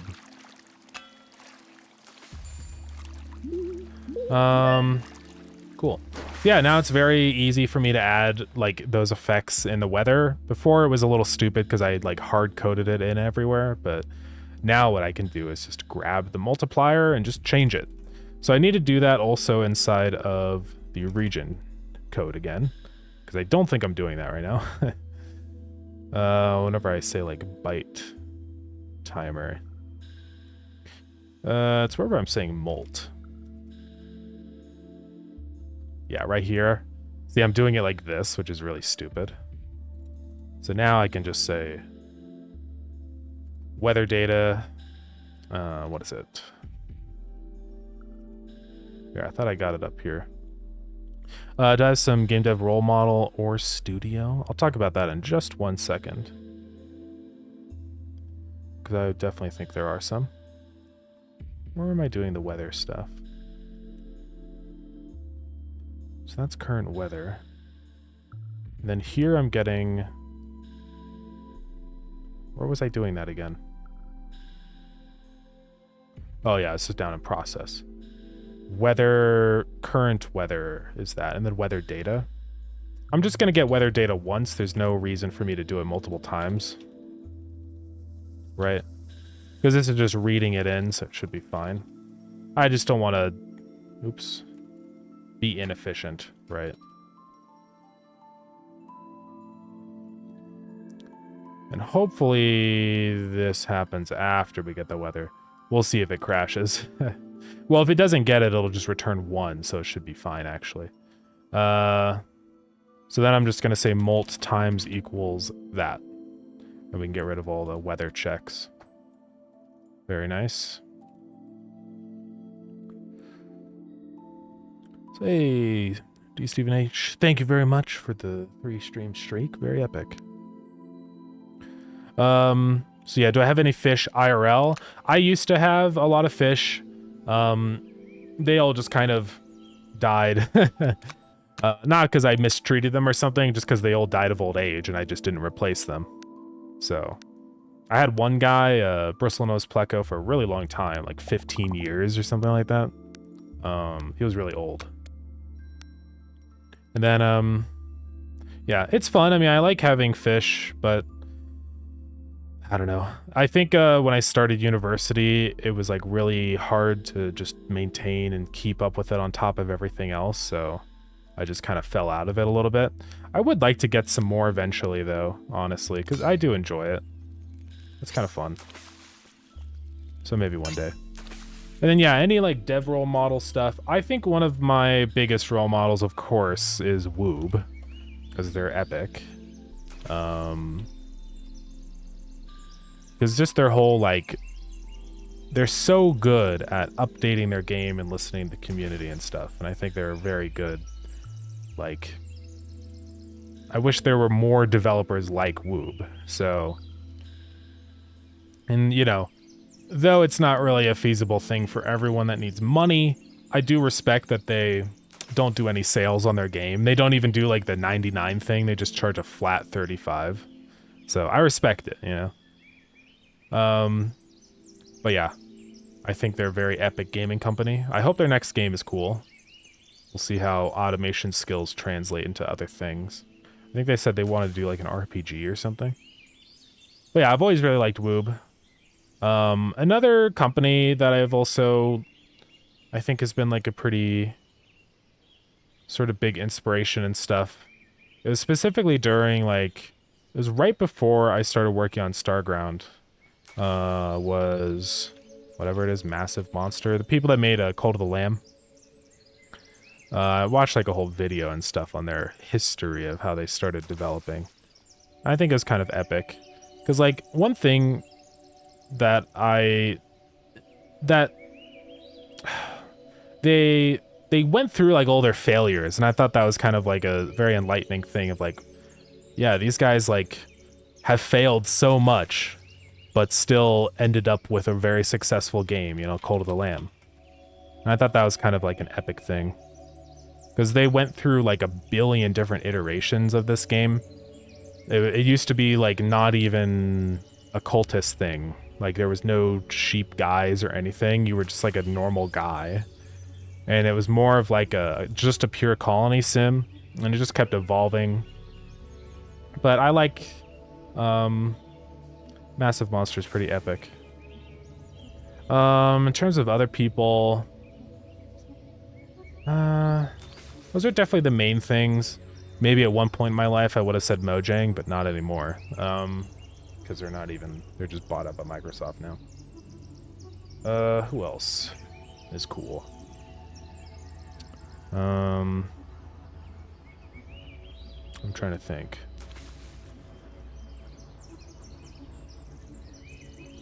I don't know. Those are the two main ones I can think of right now. But how long have I been working on this game? This game I've been working on since like the beginning of the year, like January. So it's been going pretty quick, I would say. I mean, I came up with I was working with Saiku, a friend of mine, on the idea a bit before then. But it was always kind of like, we didn't actually like really make anything, so I don't really count it as like development time, to be honest. I would say when I actually started making the game for real was like, yeah, beginning of the year. Ish. So yeah, when it's raining, it should increase the event rate. So yeah, that's good. It's always random. I set the maximum time a little higher because I felt like it was a little too consistent. Once we add in more events that can happen, I might decrease the time a little bit more just so it happens more often, but for now it's fine. Cool, we're pretty cool for sure. Yeah, definitely. They've always been so great about like fixing issues and stuff with Factorio. Like I have like almost never had any problems with the game ever, which is impressive, you know, because normally that's not a thing. So it's pretty crazy. I think the only issue I can recall that I've ever actually had with the game was one time I was placing down like walls, and there was like this funny glitch where they would like look like they're all disconnected from each other. That's literally it. The only issue I've ever had is a minor visual bug. I think that goes to show just how stable and solid their game is, you know? So, but yeah, pretty epic. Yeah, I'm gonna color code this text. I feel like it needs it. So let's go into global. I'll make the keys like simpler later, but I think this will be good for now. So let's just at the end of all the percents add color.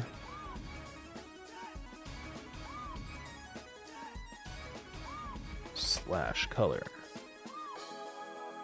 Slash color. And then at the beginning.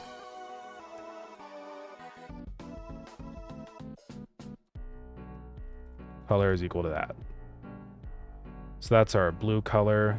I'll have to figure out what the bad color is going to be. I think it will probably be red.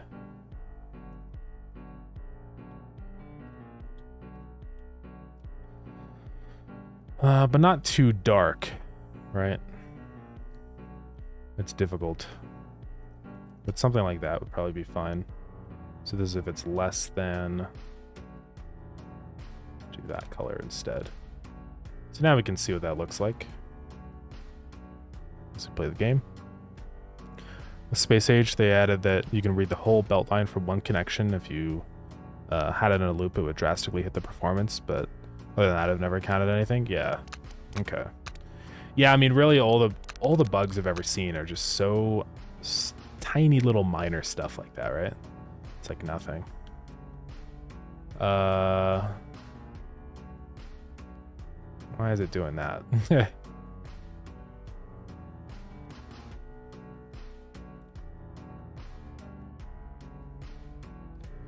I don't know what's going on. Is this not the way that you formatted color? Oh, is it because I added spaces? Could be. Yeah, I'm just a fool. Yeah, so that's nice. I think the color definitely helps give a visual indicator of like what's good or bad. So now it's very clear, like, oh yeah, sunny is bad, rainy is good, cloudy is just nothing. Also, I want to remaster like the underwater tiles. We're gonna work on that. Good to fish.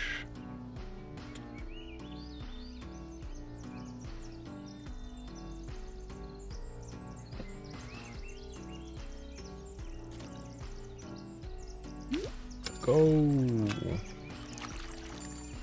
don't know why I'm getting all the tutorials again. Maybe I just reset my tutorials at one point and then I hope. Shoot, there's another guy over there.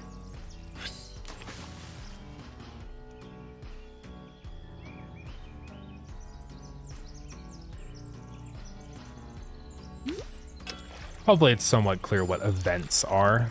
I think it'll be fine. Okay, I didn't get the minigame again for that one, so I think it's fine. Yeah, I didn't get it for that one either, and we haven't gotten it yet, so I think it's okay. I must have just reset my stuff. I think I just prestiged or something, because I don't have any research or anything, so I must have, yeah. Alrighty.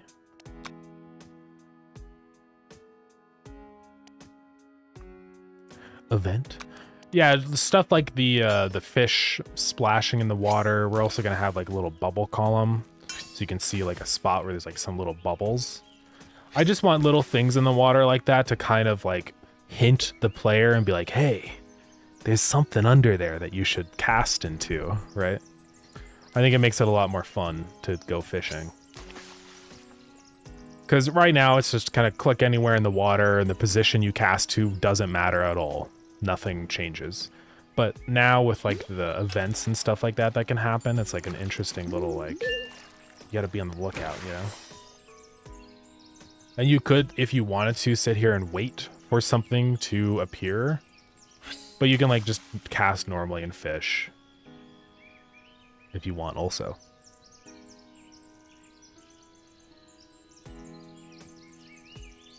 But yeah, I think it's nice. And it's not like so frequent that it kind of like, let's see, that is actually lucky because I got him right next to where my hook was, so it increases that. I think it feels pretty good. Yeah, and then paired with the bubble column and stuff, I think that'll be nice. Yeah. Also about role models, you should definitely research or even try the immersive sim genre. Games like Dishonored and Prey. Interesting. Yeah, I've never played either of those, I don't think.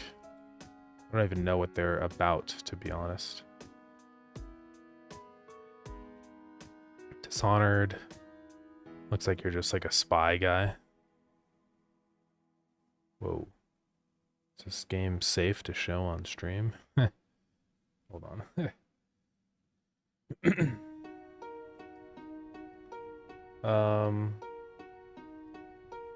Yeah, looks kind of neat. It's cheap. And then Prey, I've heard of that game. I feel like I've probably watched Markiplier play this. It seems kind of interesting.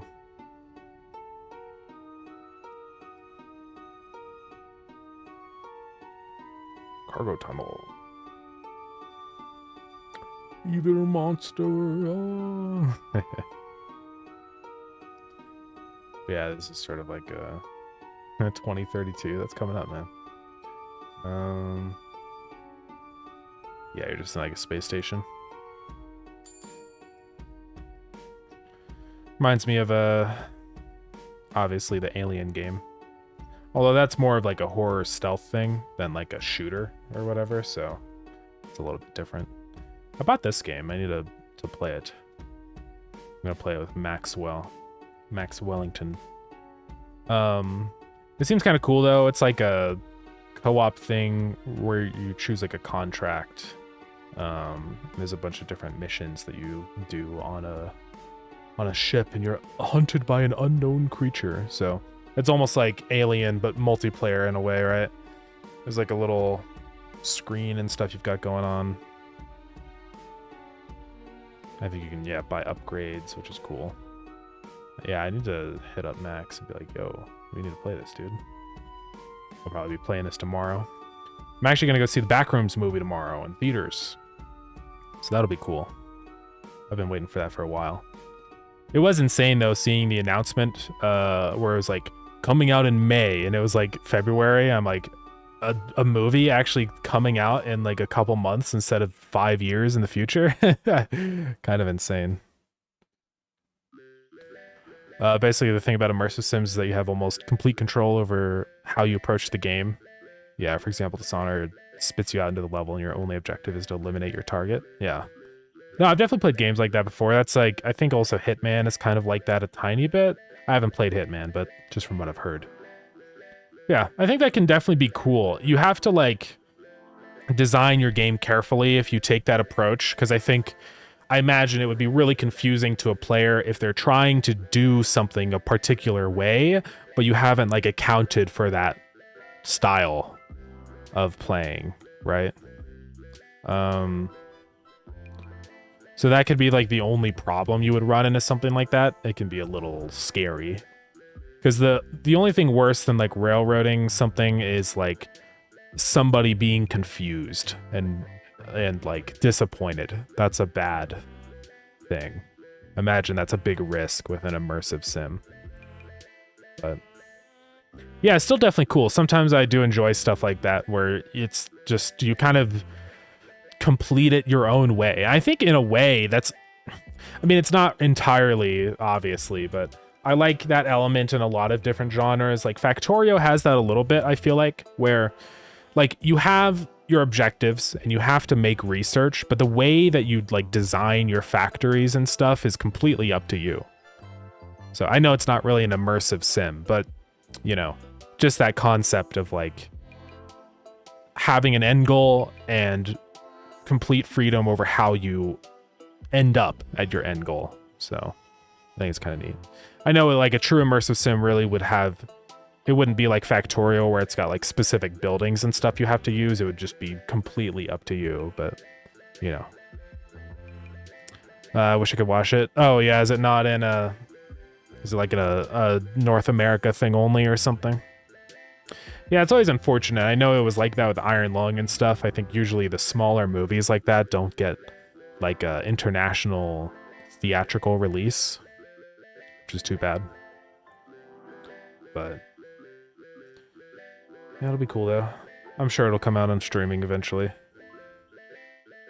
I got like they're called like D-box seats because I'm going to Cinemark. Apparently they like shake around and rumble as you're watching the movie. Which is going to be interesting. I haven't ever tried them before. It's like kind of a newer thing in my theater. Only the past like year or two. I have no idea what it's going to be like. I don't know if Backrooms is going to be a good movie to try that, like the 5D seating, but we'll see. You can also just like turn it off if you want, so it's not like a problem. There's like a little control on the side of the seat to change the intensity, so. Was Ireland basically blacklisted by Hollywood? It wasn't blacklisted. It was, I mean, it was in a lot of theaters. Because they, Markiplier and his team reached out directly to the theaters instead of just doing the normal publishing channels or whatever. So it was in like 4,000 theaters or something. It was a lot. It didn't like stay in theaters for very long. It was only for like a week or two, I think, but still pretty impressive, you know, for just a non, like an independent movie producer. That's pretty insane. But yeah, I think there was like there's like a race between Iron Lung and the Millennium movie or whatever for what's going to be #1 of the week. Or was it that one? No, it was like a different movie. I can't remember what it was. It was some other horror movie, I think. And I think there was like some, you know, it's just media, typical media attention grabbing stuff. But I imagine though that Hollywood was probably a little scared, you know, that an indie movie developer was able to do so well. And I think that's a good thing, because the movie industry is in a really messy spot. I mean, it's been going on for years, but there's constant boycotts and stuff of the movie industry. I was gonna say, like, it's not riots. Is boycott the right word? Where they just stop working, like a strike? Strikes, that's I think what it is. So I think there needs to be some new blood, some fresh blood in the industry. This is what happens when industries get monopolized, right? It's the same thing with like the airline industry, because it's just like with movies. There's an enormous initial capital that you have to have in order to, you know, do anything. So, like, if you wanted to become an airline, you would have to have millions and millions of dollars to even start. And it's like that with movies, where it's just so expensive to get into all these theaters and stuff. It's not accessible to people. And that's why, like, the 3 big companies at the very top, Disney, whatever, MGM, Sony, they can just do whatever they want. So it's nice to actually see other people make movies. And of course, it's not just the big 3. I mean, there's still like mid-tier studios and stuff, but you know. Yeah, the guy who made Split Fiction told us all about it. Split Fiction. Oh yeah, this game. What, is there a a video or something, or it was in the game? Yeah, every industry has that problem though, where it becomes monopolized. It even happens with the gaming industry, though. Fortunately, I feel like it's becoming less of a problem with the gaming industry, because I think as time goes on, I've seen more and more indie developers make really cool stuff. You know, I mean, they've always been making cool stuff, but I'd say like specifically in the past like 5 years, it's really exploded. There's so many more indie games on Steam now. And I think with the price increases and stuff of the like AAA games, I think it just puts even more desire on consumers to play indie games. So it's very nice. The only downside, though, of course, is that it's a lot of competition, so it makes my job harder because there's more people competing with me to make games and make money. But it is what it is, so.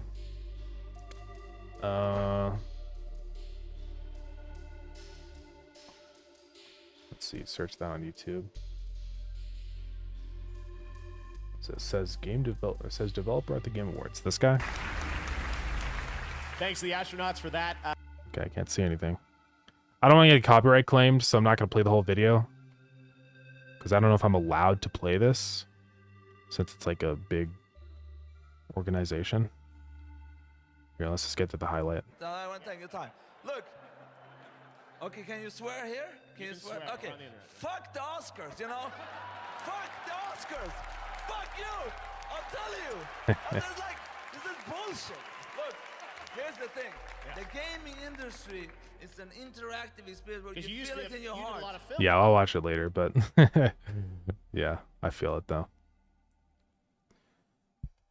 Anyways. So, what's next? I guess let's go add it in the little bubble column. We've got the splash. Yeah, I want it to just be like some bubbles that you see surfacing. I wonder if there's like an easy way to do it. I could probably like start the bubble off darker to kind of make it look like it's underwater. And then once it gets to the surface, it turns white and pops. Or like fades out. I might have to set up some turbulence so it kind of wobbles back and forth as it goes up, because that's just how bubbles go. So yeah, let's try it out. So I'm going to create a new scene. Call it water bubbles. It'll be a CPU particle emitter. Though I'm actually going to make it a regular node 2D, because then I won't be able to position it properly, and that's not going to be good.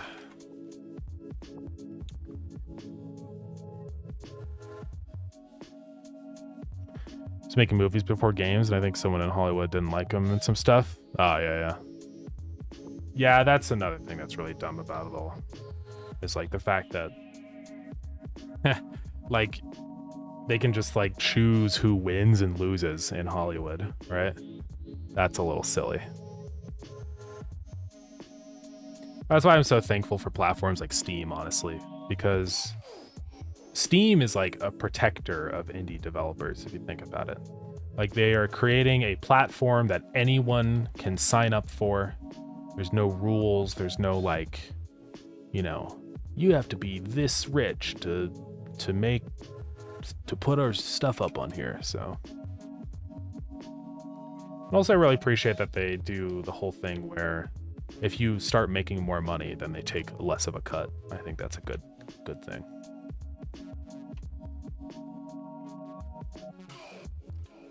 And Steam really helps developers actually get visibility too. You know, that's good. I find it funny that everyone was like complaining so much about their price increase for the Steam Deck. But do people not realize how freaking expensive RAM is and stuff? Like, their decision is 100% justified, in my opinion. Like, if you really wanted a Steam Deck, you should have gotten it while RAM was actually affordable. Well, quote-unquote affordable. We need to have $100. Yeah, I mean, there has to be some kind of, you know, barrier to entry. Otherwise, it's just going to be filled with complete garbage constantly. So I feel like the $100 is pretty fair. I know it does sort of make it difficult for people in other countries, but oh, I already had a bubble particle, didn't I? This one. I actually like that one quite a bit more. Well.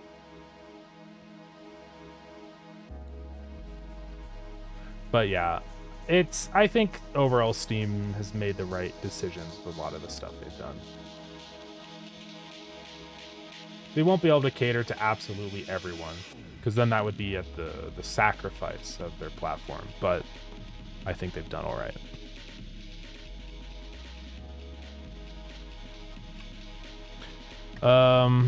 Anyways, let me make sure I didn't miss anything in here. Checked the other day, all out of stock. Might not be able to get one for a while. Yeah. It's probably going to be a minute until things are available again. It will be, though, eventually, you know. I hope. But we'll see. I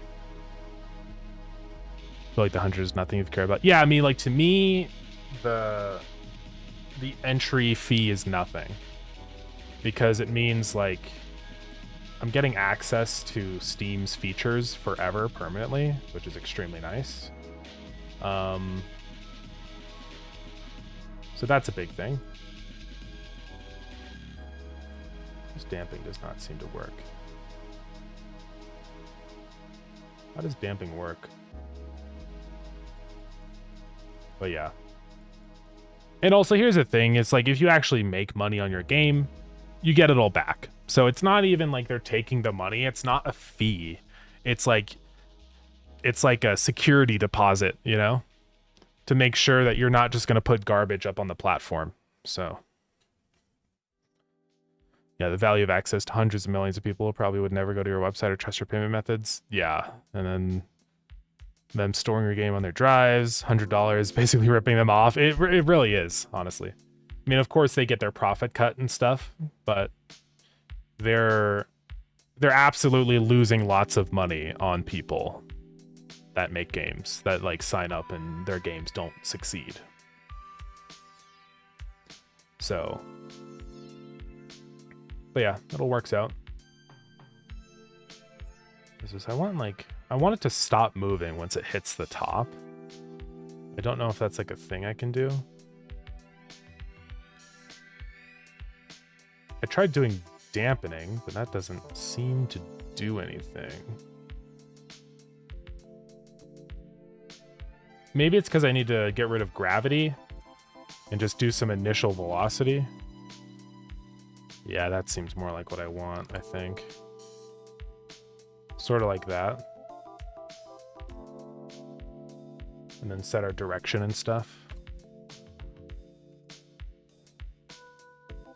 Yeah, this is exactly what I wanted. Right, so the bubbles can kind of come up in like a column, turn white, and then just stop.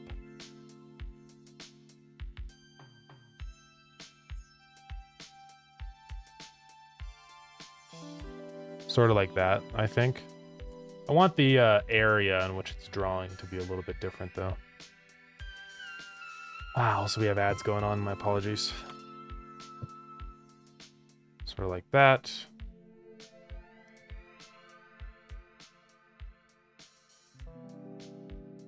And this is way too fast and stuff, and there's way too many bubbles. So I want to lower the dampening and lower the speed quite a bit.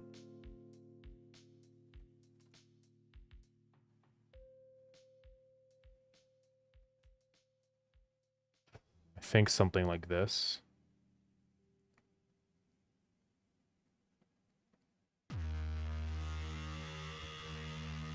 Probably. Tricky to like get the illusion that these are underwater, you know, but see if it works.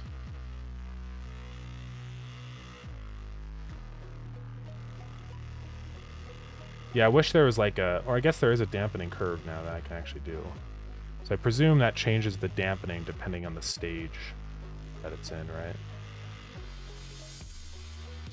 Oh, so that drops it to 0. I need to do the inverse. So I want it to start at 0 dampening and then go up to maximum dampening. So we'll just set dampening to 100 so I can control it. Oh yeah, there we go. That's what I want. And yeah, like right around, even like less than that, probably more like half is where it actually stops. We can control the lifespan if we want, 2 seconds. So that'll make the bubbles travel a little bit further.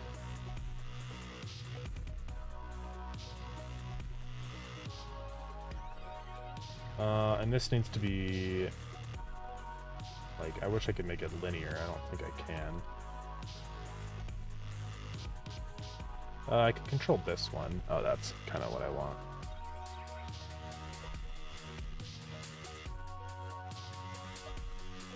Yeah, I think this will work. So the bubbles come up. They just sort of stop there at the surface. We'll give it a try. Cooking. Yeah, I think so. I think we might be gaming. Also, ads are over. Sorry about that. I'm going to add this to another group. There's going to be water bubbles. Oops. And yeah, these don't really have to do much. Like, I'm going to add a little script here just for doing the general stuff. It's going to be emitting by default. So just randomly after a certain amount of time, let's say get tree dot create timer for 10 seconds. We're going to say bubbles dot emitting is false.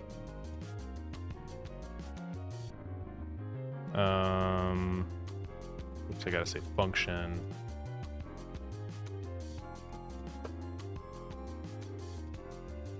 So it'll do that, and then I want to wait like another timer. So wait, create timer 2 seconds.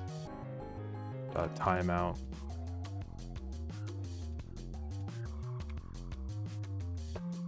Like that, and then we say queue free. I gotta go. Sounds good, Spencer. Thanks for coming in. I appreciate it. Oh yeah, I have to say get tree dot create timer. All right, so that'll make the bubbles go away after a little while. Then back into the fishing region.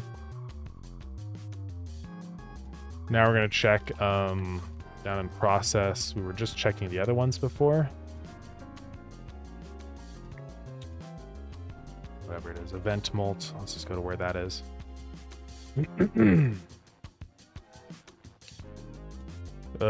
It's actually down where our bite rate is and stuff. So this checks for everything in fish splash. Just do another one for the bubbles. Oops. Water bubbles. All right. And that'll just molt again. So if you get like bubbles and a fish at the same time, it's pretty crazy. And then last thing that we need to do is offset these particles so that it stops at the top, right? I don't know if I really want these to even move this far. I mean, it's pretty fine. I think it'll be okay. Oops, don't change the rotation. So we want these bubbles to like become white near the top, like the origin point. So probably something around like 20 pixels down, I think feels fine. So they stop like right around in this area.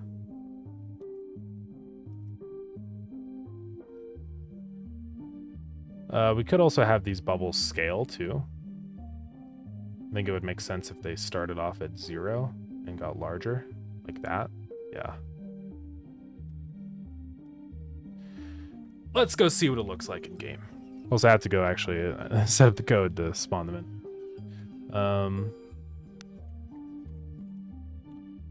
Fish particle, not that one. Not that one. Splash. So we're gonna pick 2 different things that can spawn now. So we're gonna save our event nodes, right? And we're gonna have the 2 different nodes here. So we're gonna have that guy and preload. Hold on, it's not letting me do it because there's errors. Water bubbles. So now we're just gonna say event nodes.pick random, instantiate an event. Sure, that's fine. Just gonna change that away from splash to event node. Like that. Boom, let's go try it out. Have I considered doing worldwide leaderboard for fish caught, maybe weekly team fish catching challenge? Stuff like that would be cool, though the only problem is it would kind of... People can cheat extremely easily, so it wouldn't feel very fair. I mean, I literally have a menu in the game to cheat. So if I were to do like leaderboard stuff like that, I feel like it would kind of require me to implement anti-cheat, right, into the game. And that's kind of, you know, I don't really like doing that. So that's one thing that's a little bit complicated about something like that, right? So I'm not sure. It would be cool, but I just know that it wouldn't feel very fair ever, because people are going to cheat. So yeah, because it's basically just a challenge of who can use cheat engine the most. So it's hard to say. Level anti-cheat? Nah, definitely not. Yeah, it's hard to say. I'll have to think about it. I still would be down for like a weekly challenge or something still. It would just have to be kind of in a way that feels fair, I think. I'm gonna make a new bubble sprite that's smaller. I think something like this should work. Oh god.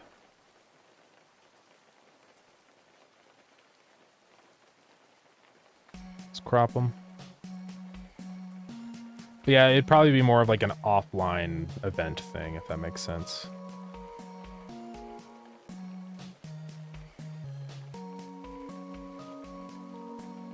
Sure, we'll do that. Call this particle bubble small.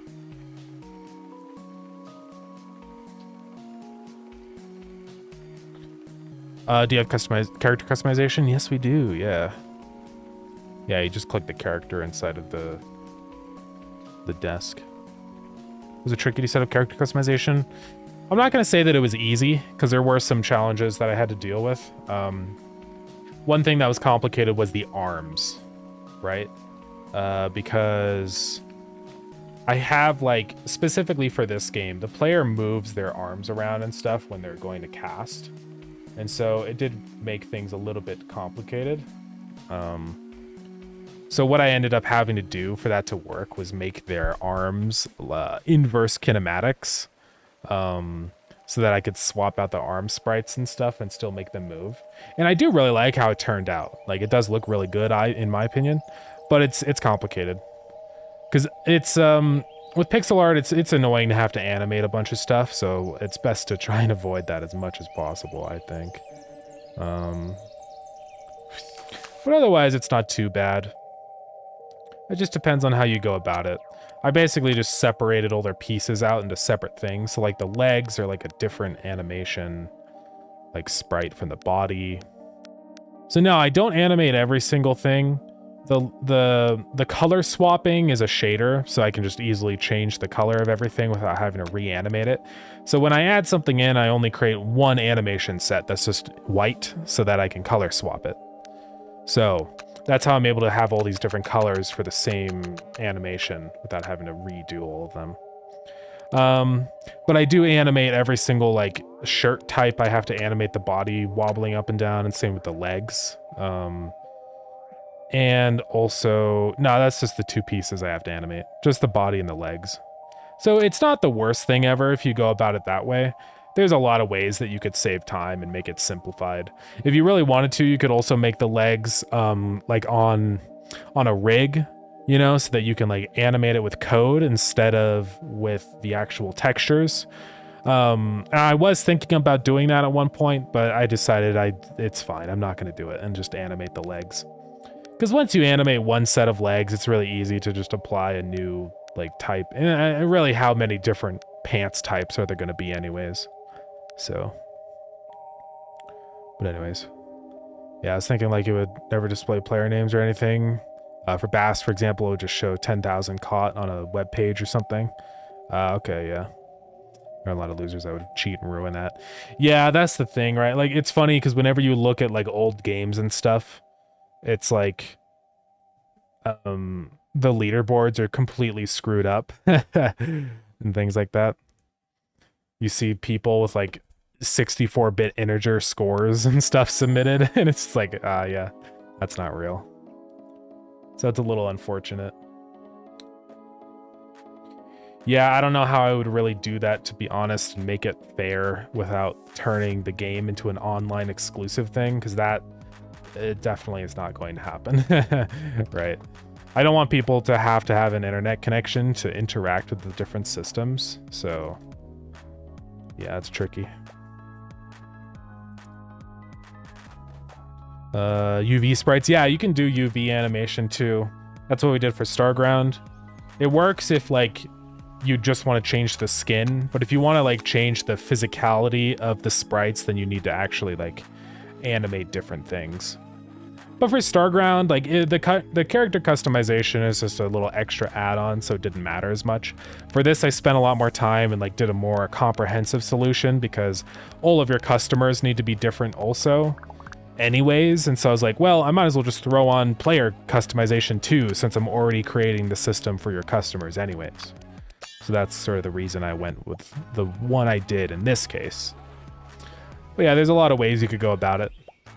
So you could even like render stuff out in 3D and then convert them into a 2D sprite.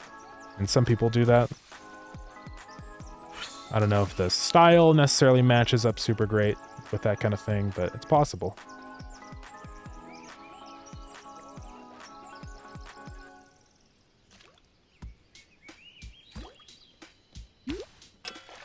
Get ready, go!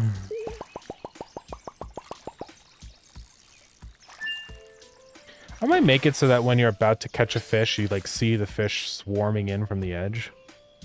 We might do that. Just as a little extra thing.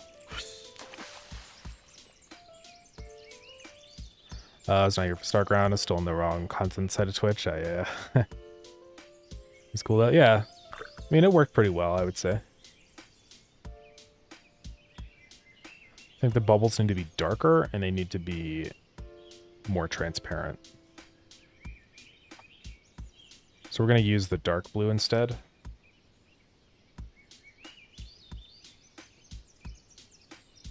Right here.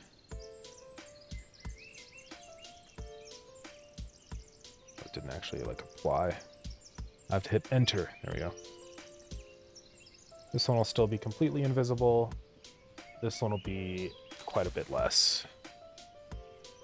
Like that. Let's see what it looks like. You guys sit here and wait a minute. for some bubbles to come through. Ugh. So if I understood correctly, head, body, left arm, right arm, legs are all separate objects that can be changed. If you want to add new pants, you make a new sprite animation with the white version of those new pants. That just changes color with the game shader. Yes, that is correct. And the arm specifically, since there's elbow joints, I have those as 2 separate sprites for each arm. There's an upper and a lower arm. You don't have to do that. It just depends on your game. If your character is like holding things and doing complicated things, then you probably want to separate the arms into 2 segments.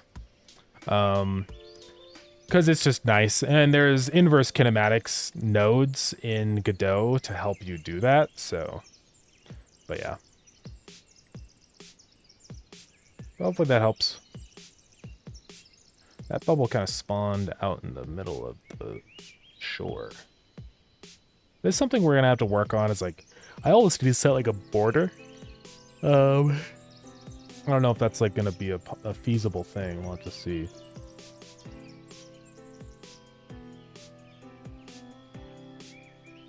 But I think it's fine for now. 2D bone / rig game is pretty cool too. Imagine it's hard to get things to look good at the joints. I ran into that too with the sprites on the arm here. It was quite tricky because it's like you need to make sure that there's enough movement for them to move, but you don't want them to look disconnected from each other. So I had to basically make the arm a lot longer than I wanted to. And then also on the inside, it looks fine on the sleeveless because it's the same color, but when we change the arm to have sleeves, you can see it's a little bit harder. Let me change the hair so you can actually see it. But you can see what we've got going on there. So I have a semi-transparent pixel on the lower arm so that it kind of blends into the short sleeve at the top. It's probably really hard to see on stream, but yeah, it's tricky to get those joints to look good. It's possible though. You just have to really keep tweaking it.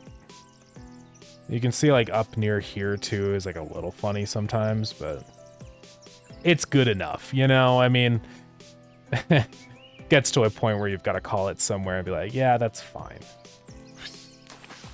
I think it's okay. No, I only got a little bit.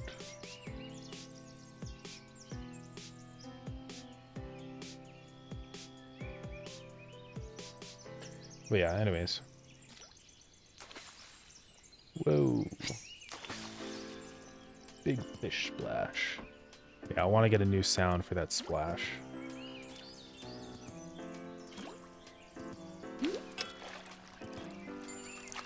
Whoa. I might make it so you can't get chests until you actually visit the lake. Possibly.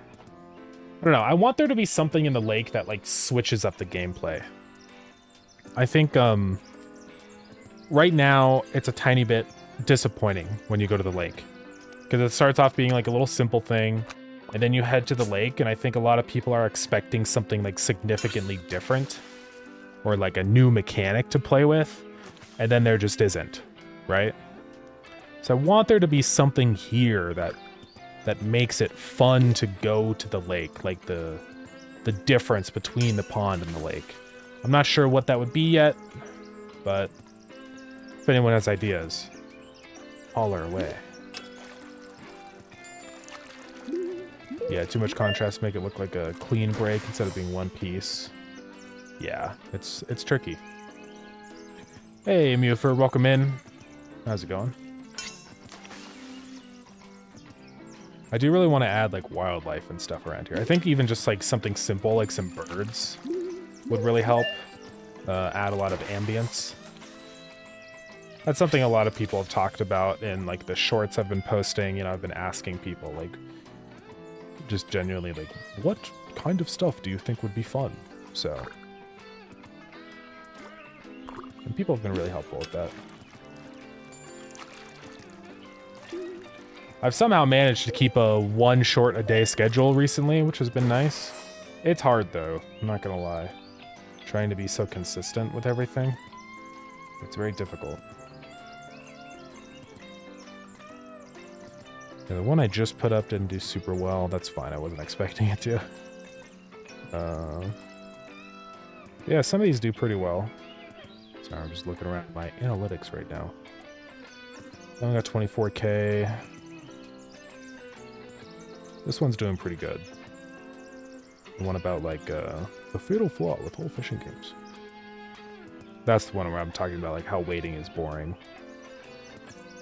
I do think what we did here with the bubbles and stuff should make it a lot more interesting, I hope. But alright, that one shot up. It is very interesting how YouTube is so like...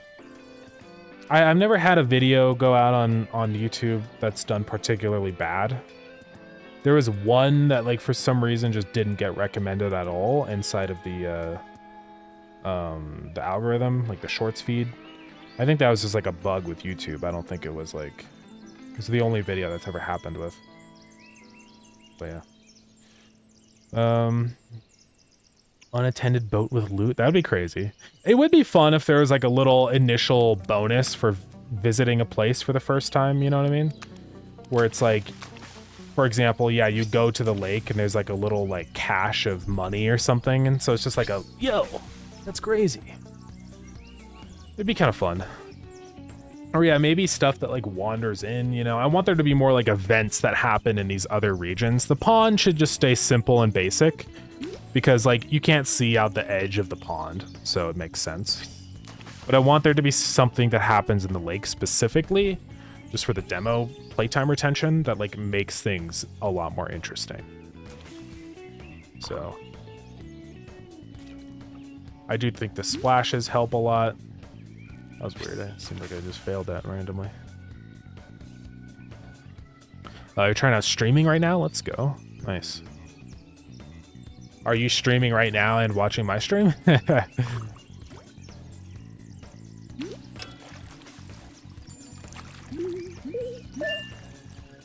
YouTube algorithm's all messed up. Yeah, it's a bit funny. But it's usually pretty fair, though. Compared to other platforms, like the TikTok algorithm is absolutely terrible. The Instagram one, I find, is just very unstable. Like some videos that I post on Instagram do super amazing, and then I post another one that doesn't do well at all. And I don't really know why. It just seems kind of random. Sometimes the exact same number of views as my last one. It's interesting. Maybe a random special fish that swims fast and you have to click on. Yeah, something like that could be neat. Like I just want there to be some kind of like, you know, whoa, the mechanics are different here. Also, I'm just trying to understand, in theory, the 2D pixel art game's actually a 3D scene space with sprites in different layers. Kind of. I would not, if you're using Godot, definitely don't make your 2D game a 3D game. Basically, what it is it's just, you can think about it like that. Like all these different sprites have an index for like how close they draw to the camera, right? And you can create the illusion of 3D. None of this is actually three-dimensional, right? But for example, let's just open up a big canvas here so I can draw some stuff. Right here. So you have like a sprite here. Let's say you have your player guy, right? He's just a friendly little guy. Here's your player. So he has like a number attached to him that is his index. So let's say that his Z index, right, which is like the order in which your sprites get drawn, is 0, right? And then if you paste another sprite on top with the same index, it's going to draw on top of him. But if you set this sprite's index to -1, right, then it's going to draw below him. It's in the layer below him. So it is pretty much just layers like that. And then if you have something above 0 over here, then that's going to draw on top of your player. And that's how you create the illusion of depth, right? So when you have a scene like this, basically what you do is, Godot has this already set up for you, so it's really easy. But there's just a little toggle called Y sorting. And essentially you just set the depth of an object to its Y value. It's like vertical height in the world, right? So when you have like a character here, you can see that character just walked below the other character. So he starts drawing in front of this guy instead. And that's just called Y sorting. So like right here, boom, he walked behind Grandpa, and now Grandpa draws on top of him. So that's how you get this stuff like overlapping properly. Some games just don't even bother with it, like Dwarf Fortress, but it's a good idea to have depth sorting. Or like, for example, here, he's like in front of the chef, so he draws in front of the chef. Or like if there's a guy behind, I can't put him over there, but you know what I mean. And I got the same thing with everything. Like if I have like a decoration behind another one, you can see it gets drawn behind. Let's get like a taller one or something, or like a armchair. Here, let's do this. So let's get a tall decoration. We'll put a regular guy there, and then if we put a lamp in front of it, you can see that that decoration is drawing on top of the other, because its vertical height is lower. So, but hopefully that helps. Yeah, it's not actually 3D, but it's just creating the illusion of 3D. And you could do the, like, if you had a real 3D scene, you wouldn't need to bother doing depth sorting at all, because the camera automatically determines the depth for you in 3D. But with 2D, you've got to kind of manually decide the depth of objects. So, this looks so good. Well, thank you very much. I appreciate it. You can use a 3D space, but put 2D sprites if you want. 3D stuff includes, yeah. Yeah, I mean, it's possible you could, like, technically create this game in 3D and put, like, quads with sprites on them, and then you wouldn't have to do any depth ordering. But I think that would, run way, way worse than just making your game 2D. So there's really no reason to do that unless you need the three-dimensionality. Like, for example, you could, a game that does that, actually, we were talking about today, is called The Lamb, where this is a three-dimensional game, but all of the sprites are 2D images. But the reason it's three-dimensional is because there is three-dimensional geometry. There's a reason for it to be 3D, right? So it kind of works okay in this. Like, this is not a true 2D game, right? This is typically what we would call a 2.5D game. A mix between 3D and 2D stuff. So, like, all of these elements, this is a 2D sprite. All of this is 2D. But, like, the terrain and stuff like that, and the positions of where these render, like, these are actually 3D objects here, these buildings. But all of this stuff is, yeah, in a 3D environment. And they made this in Unity. You said same with Dave the Diver. Yeah, I think that might also do the same thing. It's got the 2.5D thing going on. Yeah, where like all this stuff is 2D images and it's in a 3D environment. It's like this is all 2D images, but these, like the terrain around here, this is all three-dimensional, but the plants, the character, the object here, the fish, those are all 2D sprites. This boat's 3D. I think this might be... I've never played this game. This might be 3D over there. But yeah. I think sometimes it can be fun to do 2.5D stuff like this. You gotta go about it the right way. But yeah, it just depends on like what you want in your game. Like, I think it makes sense for this to be 2.5D since you're diving down, exploring these different regions and stuff. I didn't do that with Lured In because you're not doing that. You're just standing here on the surface and casting into the water. So it makes sense to just do like a top-down 2D perspective so you can see the water. But anyways, let me read everything else in here. It's possible to make a game with a full-time job. Love to make games, but after work, all I want to do is chill and relax. It's always a very tricky thing for a lot of people. I haven't really had to deal with that because I do make games full-time. So it is my job. But yeah, it's hard. You have to be pretty disciplined because obviously I totally feel it. You know, after a long day of work, you don't want to go home and just work more. So I think it's possible, but you have to really enjoy it. Because if you're truly enjoying making your game after you come home from work, then it's not going to feel like work. It's going to feel like you're just having some fun, you know? And I think that's always really important. And even though I do make games full time, that is still my number one priority with any project I work on, is that I have to make sure it's something I actually enjoy developing, because it's so important. Just because of that fact alone, that I actually like making Lured In, I want to work on it all the time. And I'm okay replacing my gaming time, my relaxing time, with development time, because I actually just enjoy it. To me, it kind of is relaxed time in a way. So I think that's really important.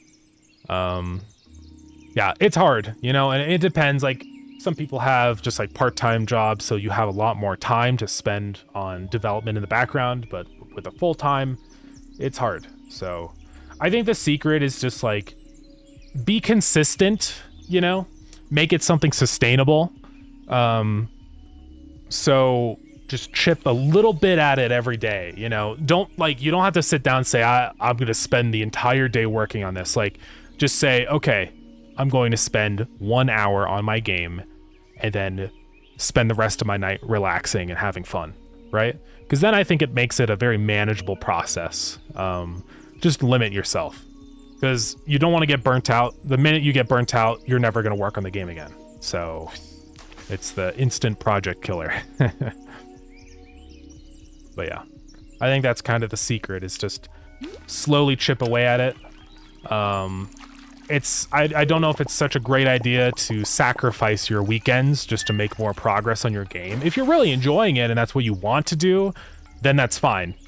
But like, just say on the weekends, I put like 2 or 3 hours in the game, and then I've got the whole rest of the day to do whatever I want, because then it doesn't become a chore. It's something sustainable. You know that it's like only a small portion of your time, so it's fine. And eventually you'll get to something that's, you know, ready for release. And I'm not gonna lie, like, game development is a long process. For some people, it takes years to make games. But this is the other piece of advice that's extremely important. Work on the things that you enjoy making, but most importantly, work on tiny games. Cut the scope, make something as small as you can possibly make it. Because none of us have infinite time to develop. So like, I think you'll gain way more experience and knowledge creating 4 games that only took you 1 month versus 1 game that took 4 months. You know what I mean? And I think a really good thing to explore if you're starting out with game development is do game jams, especially like the shorter ones, because you've got something like GMTK is a really short one. This is coming up in a month. This is only 3 days. It's like a weekend, right?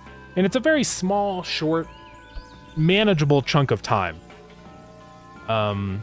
Game jams are hard, and you know, if you're starting out, you probably won't win, of course. But that's fine. That's not the point of doing a game jam. It's an excuse to create something short and simple. So I think it's very, very important. I think it's good to have a mix of full-on projects and doing game jams every once in a while, so. Alright, so let me see everything else in here. Yeah, you might have to put 2D sprites of transparency on a plain quad mesh. Yeah, I imagine that could eventually become performance-wise problematic. I don't know. It's hard to say. I mean, these days with modern graphics cards, probably doesn't matter, but Godot's very good for that with lots of resources and relatively simplicity. Yeah. Depends on how much you want to do. He said he started this game in January. Yeah, but that's like not a... Don't look at this game and think that this is something that you can achieve. Definitely you can with time. I mean, this is not a super complicated game or anything. But like, also the thing is, I've been making games for a long time, and I've already launched 2 commercial games, and before then I was making stuff for like 5 years, you know, during high school and even before high school. So definitely remember that. Don't ever like compare yourself to where other people are at with game development, because it's a very bad mindset to be in. Because everyone has their own constraints and speed at which they move through things, you know? Like, people have full-time jobs and can't spend every day of their life developing, and stuff like that. So also some people come from programming backgrounds already. They're like a software engineer. So it's easy for them to make that jump from job into game development. And then other people are starting from absolutely nothing. And that's fine. So yeah, everyone progresses at a different rate. So don't compare your progress ever, because it doesn't matter. There's no like benchmark for where you should be at after a certain number of weeks or months or something. It's not real. The only thing that matters is that you feel like the time that you're spending is meaningful to you, I think. Right? If you're having fun and you're able to see that you have improved compared to your older self, then that's all that matters. So, not other people, only yourself. Yeah, anyways, keep missing all the messages, sorry. My dream, man, yeah, it's not all, what's the word, what's the saying? Roses and whatever. It's tough. I don't make very much money, you know, so I am kind of broke right now, I'm gonna be honest. Even though I am doing it full time, it doesn't mean I'm like making a good salary or anything. But, you know, it's an investment. You have to trust yourself. I'm hoping that I can continue to launch more games more often and smaller games. And I think if I build up a large enough catalog of things in the background generating like passive income, then I'm hoping at some point it becomes a much more stable financial situation. So yeah, we'll see. Discipline is an understatement. I don't know how you do as much as you do. Yeah. Watch a few videos and I feel like my whole day is gone. I feel it. I mean, I still feel like that some days where I'm like, oh, I watch YouTube for 4 hours or whatever, and I'm like, oh my God, it's already like 8 p.m. You know, it's hard. But that's the thing, is you've got to like ignore the short term, because the short term doesn't mean anything. The most important thing is that you're progressing long term. So it's okay if you spend a day watching YouTube and wasting your time. But you've definitely got to, like, if you ever have like a day where you're really feeling it or have a bunch of ideas in your head, then, you know, it's good to capitalize on that energy for development. So, and definitely watch videos and stuff, you know, watch other game developers. There's lots of tutorials on YouTube. One channel that does a lot of like, not necessarily tutorials, but more like just higher level game development concepts is like Jonas Tie Roller. And I think he's got some pretty interesting videos in here. Also, he does like these like interviews with other game developers. And I think that's another really great way to get some honest advice on things and like how to actually succeed. So there's some good things in here. I don't always 100% agree with every opinion and statement on stuff like this, but that's fine. I think there's still a lot of value out of videos like these. It's important to like listen to advice and forge your own path to success, because it's gonna look different for everybody. I think that's something I've really noticed listening to these podcasts and stuff, is like some people have like Balatro, I think somebody just mentioned that in here, where like all of a sudden you go from nothing to massive, enormous success, and then other people have been like making games for 20 years. So yeah, it's pretty crazy. But yeah, this is a pretty good resource. I do actually need to use that. It's also like, what is it? Chris Zukowski. This guy, he does a lot of like, he talks about like marketing and stuff. He's probably got a whole, I think this is free. But one thing he does actually have here that I need to use is there's like a wish list benchmark thing here or something. I need to check that out. Oh, this is earned per week. This wish list deleted.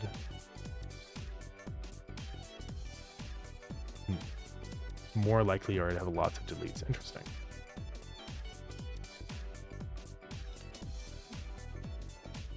Yeah, all pretty interesting stuff. Anyways, let me keep reading through things. How'd you get a position where you could do this full time, if you don't mind sharing? Really, I've been fortunate that I live with my parents and don't have to pay rent, or immediately start generating a ton of money. You know, I mean, I make enough to where maybe I could afford, you know, a studio apartment somewhere. Yo, thank you so much for the sub. Of course, our overlay didn't work again, but thank you very much. I really appreciate it. It's very awesome. But yeah, I went to university for computer science. I've been making stuff for a while. I launched Pogo Rocket back in during university in 2023. I graduated 2024. And yeah, this game was a complete flop, so did not go well. That's fine. So the next game I started working on was Starground. And I think what I sort of did with this was a couple things that I think was good compared to Pogo Rocket, which is that I started marketing very, very early. If you're making a game and you want to make money, as soon as you have something somewhat like representing a game, you should immediately start marketing. And marketing is always very hard and time consuming. I'm not going to lie. The truth of game development is that it's like 50% marketing at least, if not more, of your time spent. And it's unfortunate, but it is what it is. Unless you have a publisher that will do the marketing for you. I did get a publisher for Starground, and I think that was a really big help. Though, you know, Graham is a small publisher. He doesn't really have the resources to do a whole ton of marketing for you. So, though his cut is pretty small of the game, so you know. Yo, thank you so much. The gifted sub signal's working, so that's good. I really appreciate that. That gifted sub, that's awesome. Thank you very much for that, Nick. That's very epic. But yeah, I sort of identified a gap I felt in the gaming market with a game like this, right? And I think that's extremely important. It's funny if it's like the IQ graph, you know, normal distribution meme like this, where like over here is like your idea of your game matters, idea of the game matters, and some people in the middle think that idea doesn't matter and it's just execution. I really do feel like the concept of your game matters so much more than we think. So pick something that hopefully hasn't been done, but if it has been done, make sure you're not using the same visual style. It's definitely a good idea to use genre conventions and stuff, because people go into a game like that expecting it to play a particular way, which is fine. But definitely make sure that, like, the biggest thing I found that has helped in terms of making a game successful is the fantasy of your game. Like, what do I get to be? How do I get to feel when I play a game?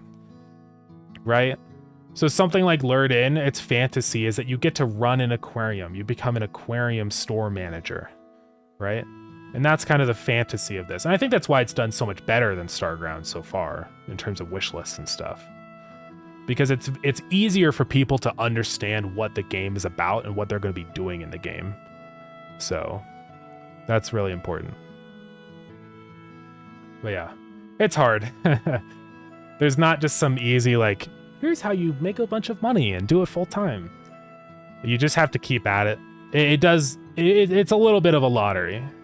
You know, obviously I do think game quality matters a lot. Like, you have to make sure that you have a strong fantasy. Make sure everything looks visually appealing and polished. Avoid any, like, you can't have any bugs and stuff when you get around to demo time. You've got to squash all of those. That's why I did the play test with Lured In way before the demo. And I think it was very good that I did that, because the demo's relatively bug-free. So, Let's see, I'm just gonna keep reading through. Yeah, start with something really, really small at clicker level. Yeah, absolutely. Yeah, start with like an extremely small game. I think incremental games are very easy to make because you'll have to worry about a lot of stuff. You don't need to know physics, calculations, or anything. You can just be like, here's a menu, click buttons, get money. Especially like you said here, yeah, you're a software dev. So I think coming from a software development background, creating UI is kind of like a simple task because you already know how to program and do the back end stuff. And like UI, I feel like is a lot easier to set up than drawing a bunch of sprites and characters and environments. So yeah, honestly, take a look at incrementals. Of course, only work on something that you enjoy working on though. Like, don't just do an incremental because I said to do an incremental. Oh no. This is quite funny. On the screenshots on the store page, it shows my snipping tool in the corner. I didn't realize that before. Nobody's said anything about it yet. It's actually kind of funny. I did not notice that. Okay, I gotta replace that at some point. That's crazy that I left that in. That's actually really funny. Let's see. Godot would probably be a breeze then, or is the other major skill? Yeah. Believe in you. Yeah, I think you can definitely... I feel like anyone can make it, you know? It's just a matter of putting in the time and learning. So... let's see. Yeah, Dave Huffman, the guy that created Bellatra, made it for fun, not for profit. Yeah, that's the most important thing, right? You gotta enjoy it. Really cool, chill guy. Well, thank you very much. I appreciate it, yeah. Good vibes, no hatred, we'll make progress. Appreciate it, guys. It's good to hear. Yeah, live the rents too. Not have to pay rent is amazing. Yeah. It is very, very nice. I am appreciative of it because it means I can just keep saving up money and learning full time, you know, without having to worry about making ends meet constantly. So eventually I obviously will move out, but it's kind of hard to with the market and the economy because everything is extremely expensive. Even gas now is like $5 a gallon. Rent is usually pretty insane. It's like $2,000 a month for like a tiny little 0 bed, 0 bath. like it's, yeah, like a tiny studio apartment. Yeah. So, but hopefully I'll make enough to actually, you know, live in a normal place. I have to run, but thanks so much for all the game dev wisdom. Learning's looking really good. Yeah, thank you. Appreciate you coming in. I really appreciate it. Yeah. But have a good rest of your night or day. And yeah, I wish you the best of luck on stuff. You're always welcome to come in here and ask any questions at all, so just let me know. Later, Dan, you got an order to remove old fish from the pond. Crazy. Yeah, we have talked about doing like depopulation stuff. Like if you overfishing, like if you fish too much in the pond, it actually like decreases the amount of fish, and you can like make species go extinct and stuff. I've thought about it. It'd be kind of a funny little mechanic, but also it would be kind of just annoying in my opinion. So, because it would just set a random arbitrary cap on like fishing. It's like, why can't I do more? Why can't I catch more guys? They're all gone. That's stupid. But yeah. So we got the bubbles. I want to do we were talking about this earlier, I think today. The background on here, I've noticed a lot of people get confused where they're like, these must be fish. But it's actually just because I just have a duplicate of the pond like terrain underneath. So what I want to do is draw in some new tiles on our tile set that can be used for this. So let's go ahead and do that. We're going to open up our tile set, and I want to just draw in some like shore tiles, right? I want to have like two distinct areas of depth. So we're going to have like the shore, like low depth area, and then the middle, which is going to be a lot deeper. The shallows and the deep. I don't think we're going to really have that in the ocean because the ocean is like very, very deep and you're not going to see the bottom. But for the lake and the pond and stuff, it kind of makes sense. Is learning the only project you're working on? Are there any new games in the prototype phase? Yeah, there's other stuff in the background for sure. So, we've got Deadlift in progress, and it's still extremely early, but it's like a 3D horror game where you travel into an abandoned facility and have to document a bunch of different creatures you find. I've streamed it a couple times. We're getting there. I mean, hopefully the idea is with that game, we're aiming for like Next Fest in October, I think. Yeah, we're working on it right here on this stream. You can kind of get a little bit of an idea of what this game is about. And it uses the 2.5D stuff like we were just talking about, where like all the items and characters are 2D images, but the environment that they're all inside of is 3D.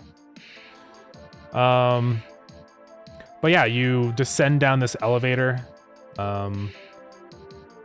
You find different guys. We haven't set it up yet. We're kind of making some changes to the gameplay mechanics and loops. I was modeling a computer here. But eventually what it's going to be is you have a camera and can take photos of guys. Oh yeah, I found the cookie clicker thing here. I'm trying to find, do we actually ever walk through the maze? Somewhere. Oh yeah, I forgot about Lurdle or Lurdinal. But yeah, just a bunch of stuff we're doing here. Anyways, that's the end of the stream. Hold on, let's go play some Lurdle. Let's see, games. So we gotta guess a fish here. Let's just start with something simple. The eel. Okay, that was a bad guess. So it's not freshwater, which means it has to be in the ocean. So let's guess the mola mola. Oh, I got it. Nice. Pretty cool. Anyways. I will say one thing that could separate out the fishing sites is if you added in different baits and different areas require different baits to catch the fish. Yeah, I have been thinking about that. I think certain fish in like other areas will have different desires for the bait. And I think that's a big part of like what's going to make the different areas interesting. Maybe not necessarily the mechanics themselves, but at least having like stuff like that where it changes the decisions you're making, you know, like, or just like the fish themselves kind of add the uniqueness rather than the environment or the mechanics, you know what I mean? So it's like, oh, these guys here need this kind of bait or whatever, so I gotta do that now, right? That kind of thing. All right, so this is gonna be a very simple sprite. It's right now, at least. We'll make it more interesting later. It's just gonna be something like this. This is gonna be a duplicate of the dirt, but gray. And this is gonna be like the underwater area. I might make this area more like dirt and then this more like gray, like gravel, but it's fine for now. I just kind of need to put this into the game to get an idea of what I'm working with here, so I think that's literally all we need. I could also do this variant, which is like the corners. I'll do it just to have it here. My tile set is a little bit messy, but it's okay. Just in terms of the way it's like laid out and stuff. All right, so there we go. Now let's just go back in here. Add the tiles. All of these guys.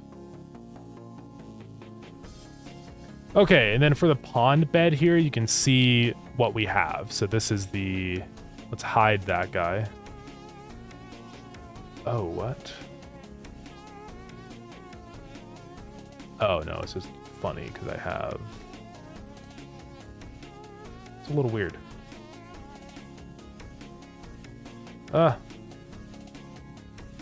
Erase.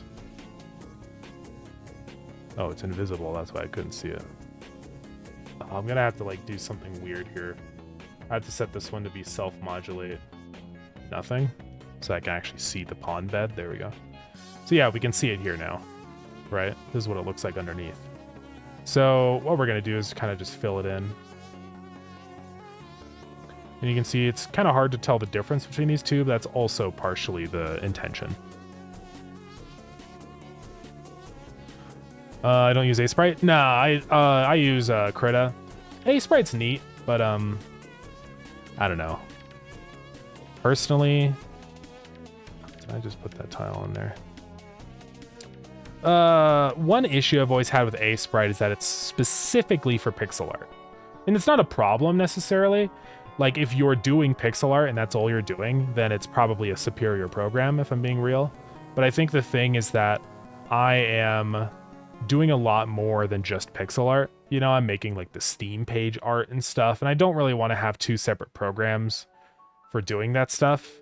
So for me, Krita is more versatile. I don't have to be constantly swapping programs, and that's the reason I use Krita. But A-Sprite is good. So it's definitely it's always a thing that I recommend people use when they ask what program to use for pixel art. And I'm always like, use Krita. Or not use Krita. Use A-Sprite, because it is designed for pixel art. If I like started doing pixel art with A-Sprite, then it would probably be fine. And I would be like, oh yeah, it's worth it. But I'd freaking started with paint.net. So moving up to Krita to me still is like an absolute improvement, even though A-Sprite is a little bit more feature rich. But it's fine. And I think it's an important thing, which is that just use whatever tools. Oh, I should have just hid the water. I don't know why I'm a fool. Well, it's a lot easier now. I think it's always a good idea to just use whatever tool you enjoy using the most, right? So I enjoy using Krita. It works well for my use case. So that's what I use. Just use that add. All right, I think this looks a lot better. Just more connected with everything. And I'll probably go through and add like some little decorations and stuff, like some little rocks, just to make it not so boring down there. Also, I think I missed one of your messages way up here. I think you mentioned something about like AI or something.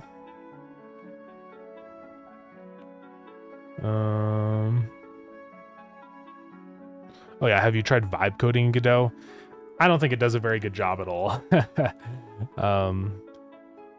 The thing with Godot specifically is that it updates very frequently. And so I think sometimes AI has a hard time actually, like it doesn't have any of the new training data most of the time. So that's kind of a big reason why it doesn't work very well. Also, I generally don't use AI at all anyways. Krita's been winning me over quite a bit lately. Yeah, I have been enjoying Krita so far quite a bit. I think the more I use it and the more I just get familiar with its little quirks and stuff about selection, I think it becomes a lot easier to use. So I definitely, I'll probably be sticking with Krita for quite some time at least.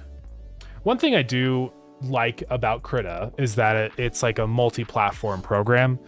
So if I ever do move to Linux or something like that, then it's really easy for me to make that switch because all of my programs will support Linux, which is kind of an important thing.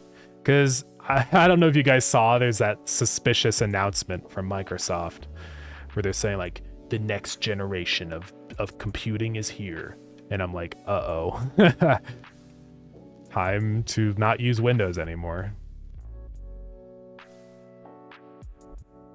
So yeah, if it gets to a spot where Windows is like a AI exclusive operating system, I'm out. And I'm moving to Linux.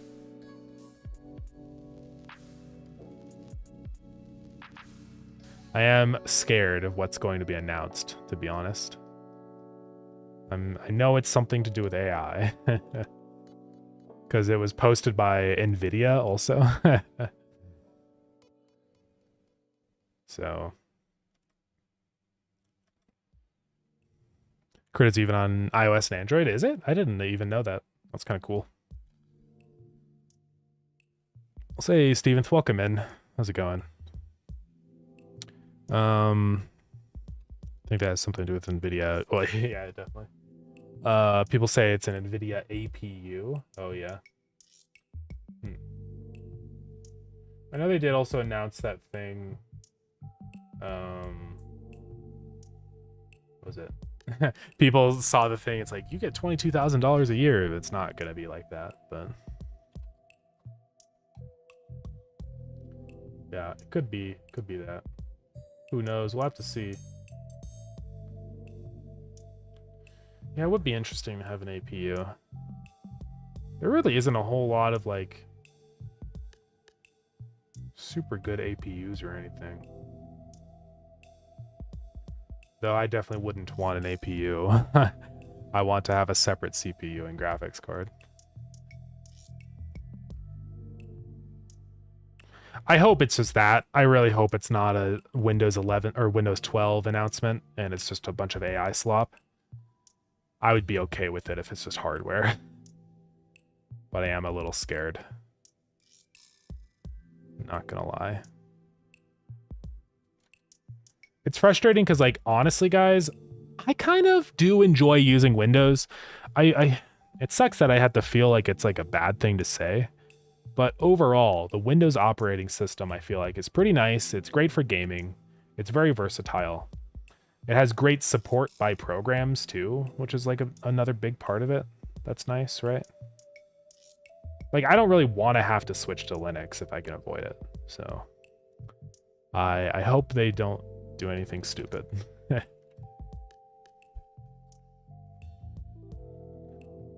There's a unequal to Asprite on Android, but even though I'm a very light user of Asprite, I've ran into scenarios that are so annoying to deal with. Yeah. One thing I've never liked about Asprite is that they use their own, like, custom file pop-up window, which I've thought was always very frustrating. I don't really like that. Me, personally, I'm much more of a fan of Windows File Explorer, you know? So that's always been a little frustrating with Asprite. Wonder what it would look like if I made the water less more transparent. See, the problem is if, like, the water goes too transparent, I feel like it's easy to, like... It looks like I should be able to see the fish in the water. So that's kind of a problem. I think this is definitely looking better, though. I need more contrast here, though, between these two colors. So I think I might even go, like, really dark with the bottom zone, because it's always going to be masked up by the water, so... Let's experiment with this, shall we? Something like that. Let's see what it looks like. I think I like that a lot better. Anyways, let's see. Oh yeah, also first up review. Welcome in. How's it going? It's why a lot of us still use Windows. Yeah. I mean, there's a reason that it's still the top operating system. You know, it's like, what is it? It's like 75% of everybody uses Windows. So by far, it's still number one. So I just hope they clean up their act one day. Dual boot Ubuntu being primary, but I do end up using Windows way more still. Yeah. Real limitations, what programs are available. Yeah, it's hard. I mean, like, the thing with me is that I rely on my computer a lot for game development and all the programs I use. I have ads. Sorry about the ads. But I can't just, like, throw those programs out and get new ones, you know? It's hard. Like, for example, Filter Forge that we've been using a lot for Deadlift is Windows only. So if I went to, you know, what's the word? Over to Linux, then boom, it's gone. That's kind of a problem. But yeah. Oh yes, I need another like layer here now. Let me go get the pond bed. Call it the lake bed. I'll just rename this to the water bed. All right, we're gonna completely redo this now. Boom, get out of here. We're gonna start off with the bright ones, and then we're gonna draw on the areas where it's deep. So this will have like a pretty sizable shore here because it's a lake and not a pond. I'm not gonna worry too much about like making this other stuff look fancy over here because it's gonna be out of your view for the most part anyways. I do want to make the shoreline a little like random, you know what I mean? So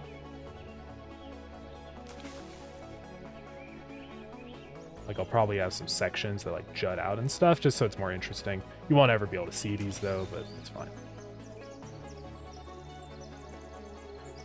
We could even do some spots like in the middle that are not as deep as well. You know, we could have like a little like section here.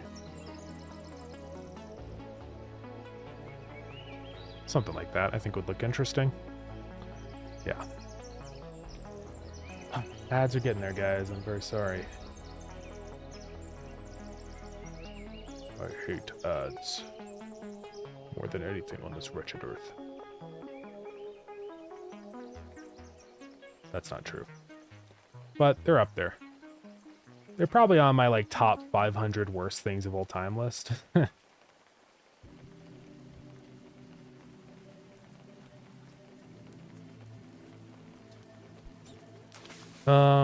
Let's see. So now we gotta start filling out all this stuff.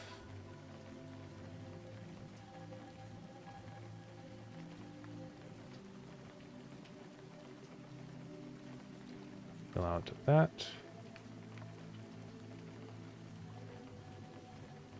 Steal these corner pieces. Those are the main things. This one's gonna have a whole bunch. I think that's all those pieces. Oh, there's a couple more.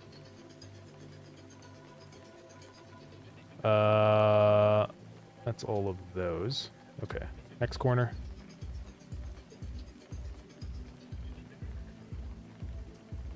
Right there.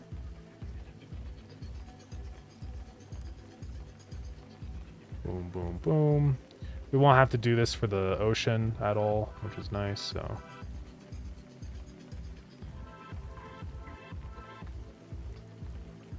I would do auto tiling here, but I've been having a bad experience with the auto tiling with Godot recently. Like, I think it works okay usually when you do it just with code, but in the editor, it seems to just cause more problems than it solves for me. I don't know. Maybe I'm just setting it up wrong or something, but it's been a little annoying. So we're just gonna do it manually. It'll be fine. I think that's all those corner pieces. Anyways, ads are over. Sorry about that. Got some electric components and some programming knowledge. It's gonna be about 4,000 years and I'll have my own computer architecture and OS. Yeah. Oh, man. That would be crazy to make your own OS. People have done it. There's like that one crazy guy that made Temple OS, you know? And he made a freaking OS from scratch. It's honestly pretty impressive. It's too bad that he had like schizophrenia and stuff and was going through it, but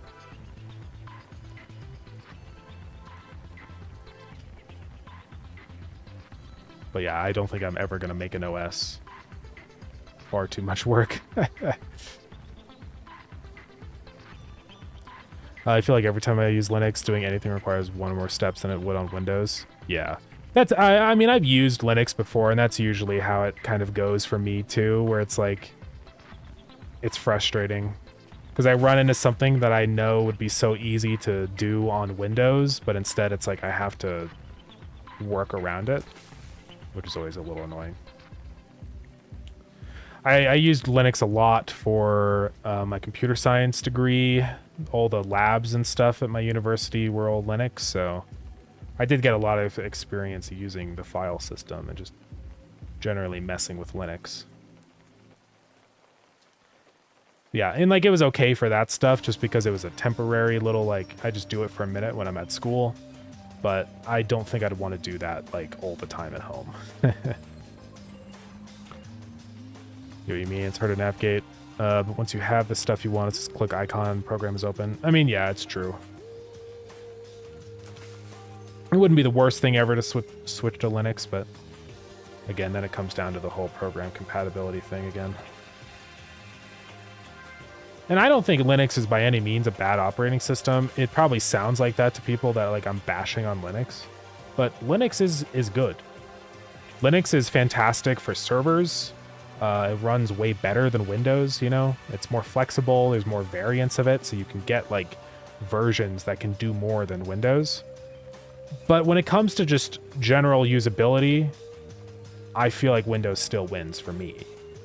And some people don't agree, and that's fine. It doesn't mean that I think, yeah, that like Linux is bad. I just prefer using Windows more.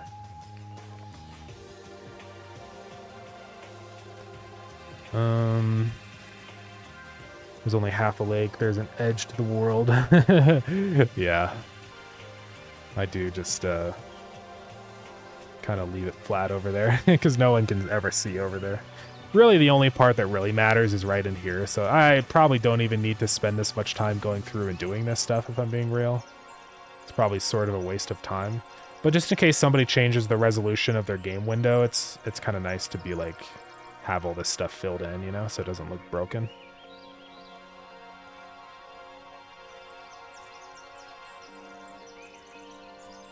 Get some of these guys in here. So I'm not accidentally deleting the edges.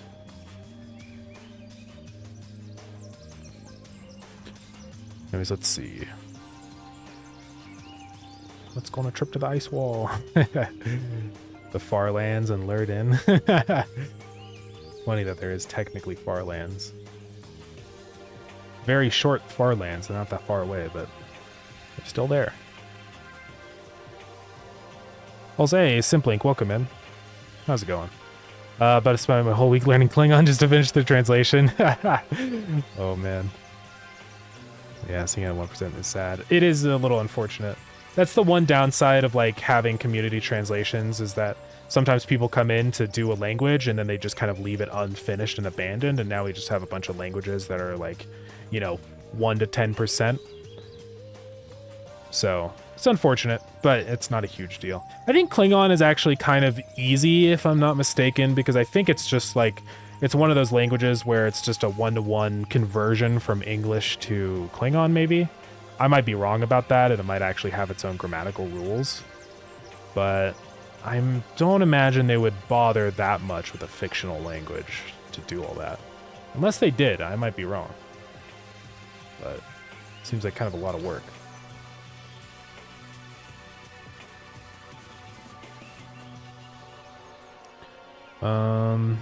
Anyways.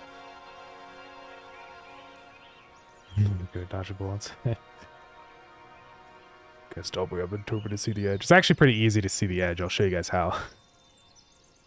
The auto tiler is kind of bork, not gonna lie. Yeah, it is a little funny. Like, for the code wise, like when I run the auto tiling in code, it seems to work pretty normal for that case. But yeah, whenever I try and like run it in the editor, it seems to just be very problematic. All right, guys, we did it. How does it look? Pretty good. I think it definitely looks better than what it was, so.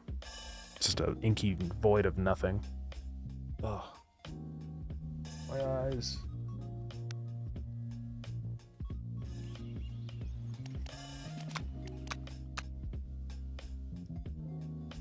Yeah, way lighter weight than Windows. A laptop with 4 gigs of RAM and Linux breathed new life into it. Yeah.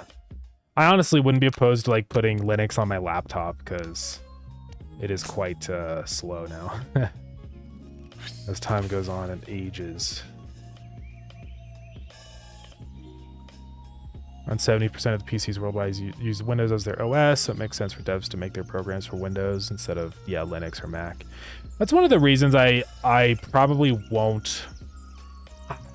do Mac stuff, because I've been thinking about it more, and here's the problem with exporting to Mac is when I export to Mac and make a Mac version of LurtIn, now I am forever obligated to continue fixing issues for Mac constantly, right? That's kind of annoying. That's kind of a bad thing. So part of me almost maybe wants to not do Mac, because I'm worried that I'm going to get a lot of negative reviews for bugs that are very difficult for me to identify and fix for Mac. Linux is fine, because like people have the option to just use like Proton or something. So if they're having issues, there's alternatives. And also Linux is like very non-error prone. I've never really had very many Linux specific issues, but I've heard a lot of bad things about exporting to Mac. And I have a Mac, but it's old, and I don't even know if it's gonna support new programs anymore. I have no idea. Because that's how Apple does their stuff, is they're like, 2 years pass and now they stop updates forever, and everything just starts getting worse and worse for your Mac and your devices. It's bad. I mean, to be fair, my Mac is very old. It's from like 2016. So, but yeah. Hurts every time I see a PC thrown away, because I also know this can be done, although 32-bit systems are pretty much out of luck at this point. Yeah, those 32-bit is kind of done. Gonna find out how difficult Klingon is to learn tomorrow. Yeah, definitely let me know. Hopefully it's straightforward. We'll see. And Steam has a translation layer. I think Proton. Yeah. I still do a native Linux export just because it's so easy to do from Godot that I might as well. But yeah. Steam's done so much good work to get Linux close to usable for a lot. Yeah. It's definitely been nice. I do appreciate what Steam has been doing to make games supported on Linux better, with Proton. Yeah, I do appreciate that for sure. It's still not quite 100% there, though, in my opinion. There's still some games on Proton that don't seem to work particularly well, so, but it's getting there. And I do hope that with the launch of like the Steam machine and more Linux-based devices, that Linux will become a little bit more of a standard operating system. Or at least just have more of a chance against Windows, more than whatever, it's like 7% use right now or something. More than that. I think it's actually less. I thought it was like 4%. I can't remember the exact numbers.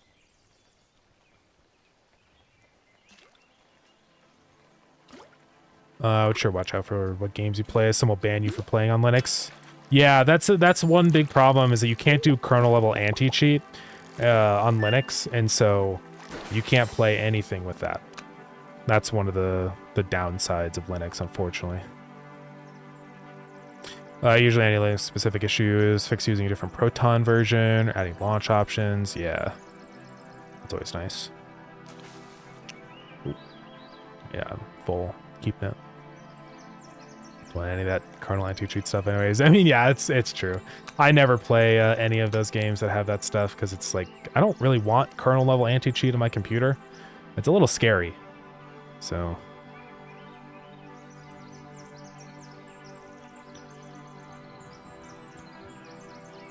let's see. A lot of his codec support, AV support, I think. Oh yeah. Yeah, welcome in, Hypnotic. How's it going?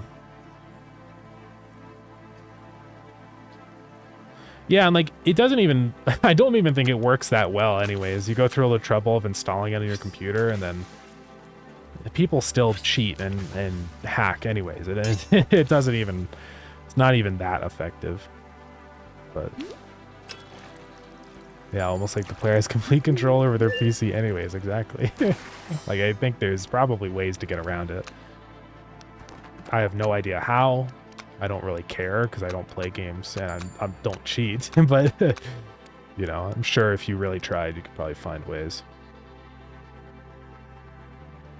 Only game I play with kernel level anti-cheat is League. Yeah, there's a couple. There's like League and Valorant, I think, has it. I always hear about that. But I don't play those games anyways. So. Yeah, it's pointless effort. Like, I don't understand what the problem is with cheating. Like, why are these gaming companies running into it so much? Because now that I've made a multiplayer game, it seems to me like it's kind of really easy to prevent cheating.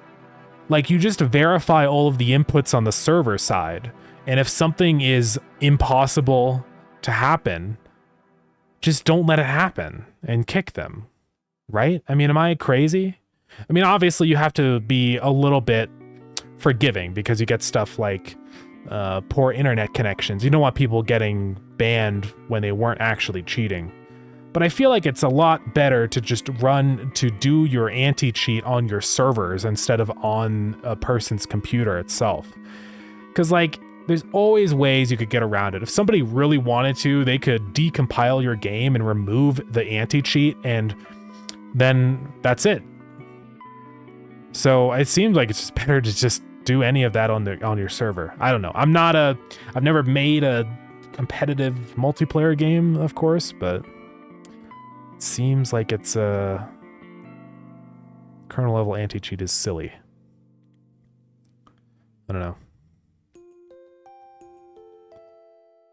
Anyways.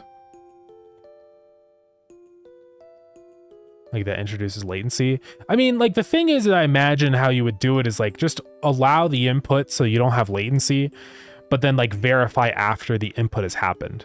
So, like, let's say that I, like, press W or whatever to move in a position. It just immediately registers it and makes my character move. But then the server, like, checks. It, like, runs its own internal simulation of how far you should have been able to move given your key presses. And if you're moving faster than what you should have moved, then it knows that you're cheating, right? Stuff like that. And same with, like, moving your, like, camera around and stuff. Like, if you instantly go from one position immediately to the other side of your monitor in one frame, then it's pretty obvious that, like, you have not turned properly. Or, like, that's not supposed to be allowed. That'd be costly for big games with a lot of players. I mean, it doesn't work for every game, but I feel like it's just odd why you would need, like, kernel level, especially for League of Legends, because that's like the game is not as a very high-paced, intense game. It's not like an FPS, right? Like, you're just kind of going around a map and, like, clicking on units and stuff. It seems odd that you would need kernel level for that. It seems like it would be relatively straightforward to, I don't know, to authoritate stuff like that on the server. Yeah, I'm pretty sure League of Legends mostly server authoritative. Yeah. Never really had cheating issues other than scripts. Yeah. Yeah, right, like auto-clicking, but that's extremely easy to also check against. Like, you can just set, like, a maximum or, like, a minimum time that you can actually enter in key presses, right? Because, I mean, it gets to a point where, like, people have, like, a maximum speed that they're really reasonably able to click at. So I don't even know what that would do for you in a game like that, though. Like, clicking really fast, is there a reason? I don't know. I've never really played it, so. I heard Windows might be changing it so they can no longer make kernel level drivers, but it'll have similar access and interaction, just with a layer in between so they can't build junk programs. That's nice. I hope they do that, yeah. I know that Windows has been doing some stuff like that. They have, like, a memory isolation. I think it's usually bad to have it on because it can decrease your computer performance, but yeah. I imagine that would help a lot with, like, rootkits and stuff like that. What if the person lagged? Well, the thing is, like, even if you lag, as long as the server receives those inputs at some point, like, it wouldn't be like instant anti-cheat, it'd be like deferred anti-cheat, where, like, it would record the past submissions of data of your input, And, like, what you could do is just, like, you could pack it into, like, a big group so you don't have to worry about missed packets, or you could retry if you don't receive a packet, like, a couple times. Because if you're not receiving any packets at all, then you know that the player has either modified their game or don't have internet anymore. In either case, you want them gone from the server, right? I don't know. These are all just, like, things that I'm thinking of, like, knowing how multiplayer is set up. It just seems like it's probably just because kernel level anti-cheat is cheaper and easier and less work. That's probably the truth of it. That's probably why they do it. But who knows? I think there's some anti-cheats that use AI for that. Oh, yeah. Yeah, there's probably a lot of crazy like prediction stuff that you could do now. Unless you have something like the Tetris input method, the rolling input that increases input speed. Oh, yeah. I feel like even with cases like that, like you can just make sure that what list of inputs has happened, even if it's like faster than what a human can do or whatever, is possible. You know, you just verify it on the server. I feel like it's like not that complicated. And like inputs, the thing with inputs, it's not like this insurmountable pile of work. Like you can only press so many different keys on your keyboard. Like there's not a whole lot of things that you have to verify is valid. It's like make sure people aren't moving too fast, or make sure that camera movement is like feasible and real and isn't just teleporting from one position to another. I don't know. But anyways, this is why I don't even bother with why I don't think I'll ever make a competitive game. Because like it's just too much work. And you're going to be constantly fighting against your own player base. You know, that's silly. So this is why single player games are cool, because you don't have to worry about any of that stuff. And if people cheat, then who cares? VAC Live for CS2 uses AI. That's interesting. I think the big problem in most games is auto inputs, which look fine on the server side. Yeah. I feel like there's probably even ways you could deal with that, though. Like, if you're receiving an exact, precise, like, repeat of a certain set of inputs, then you could just be like, okay, I have this database of, like, inputs. I mean, that might be tricky. It just depends on, like, how many players you have and stuff. But I feel like there's always a solution to stuff like that. Honestly, the inherent anti-cheat that consoles have, or only thing that consoles will always have above PC, and the filtering and software limitations consoles have implemented is insane. Yeah, that is true. Like, the thing with consoles is you can't, like, it's extremely hard to modify consoles, you know? Like, it's not just like a computer where you can, like, literally download a program and decompile the game and change it. Like, you'd have to, like decrypt your own computer, your own device and stuff. It would be pretty tricky.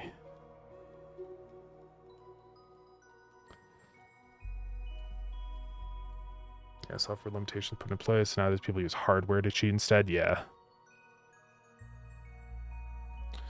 I don't want to Microsoft slop limiting my PC even more. Yeah. I don't know. Anyways.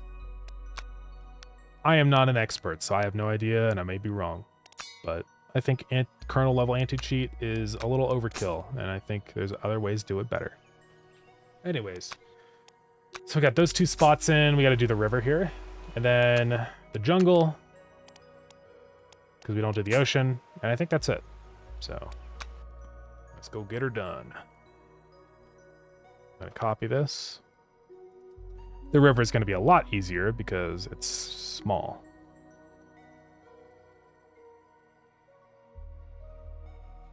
Oops, make that visible.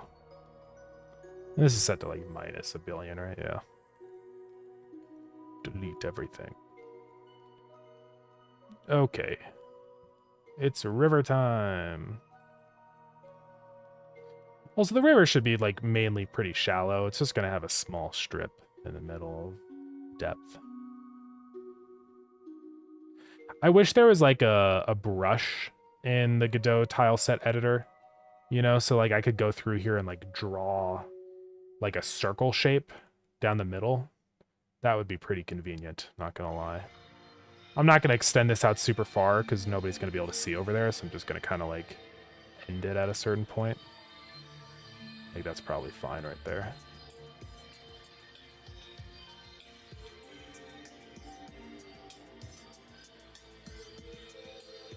Okay, let's see if everything is about where I want it. I think this is fine. Maybe thicken it up a little bit there. Oh yeah, I can't have sections where it's like 1 pixel wide or whatever. So like here, I'm gonna have to do this and do that, just because I don't have the right tiles for it. But this should be good, I think. Might consider doing dual boot on my PC if Microsoft changes their name to Microsoft. Yeah. Yeah, if there's any funny shenanigans that happen, I think I'm just gonna full swap over to Linux probably.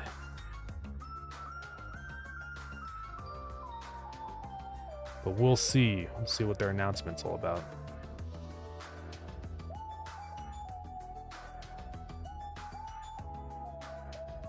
Let's fill that guy in. Oops, missed one. Oops, missed one.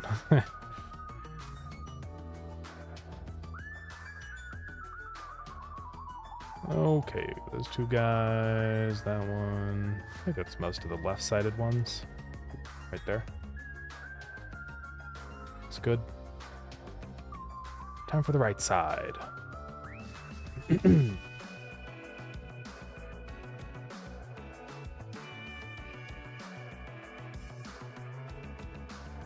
Now, the bottom left.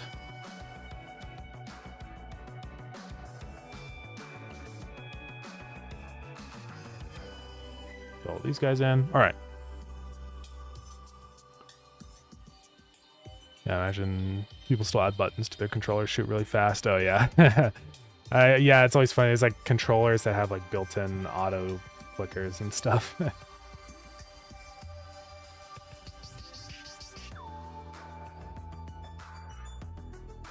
What if I play lured in on a vertical monitor? You'd have to have a really vertical monitor for it to become a problem, so I think you'll be okay. Don't worry about it. I'm probably also going to eventually implement like some more camera control stuff.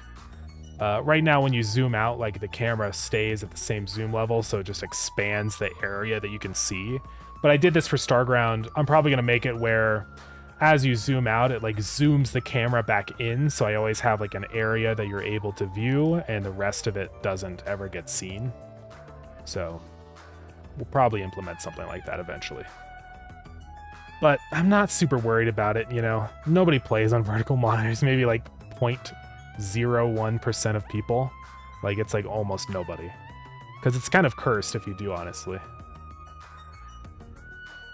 Anybody that does play on a curved monitor, I am puzzled by your decisions. Now, maybe one day, you know, mobile, that might be a little bit different, because that is indeed a vertical monitor.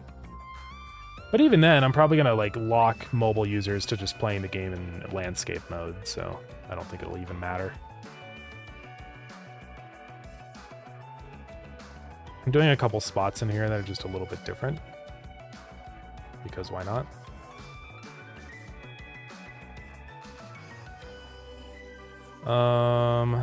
See, that needs to be that. That'll be fine.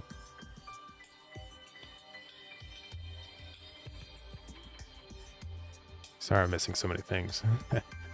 I'll just reverse engineer Windows 7 and revive it. Honestly, it's so real. That'd be pretty nice.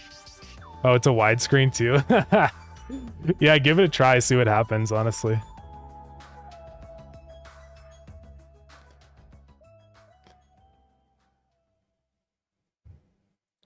I mean, vertical monitors, I could see how there'd be like some use case.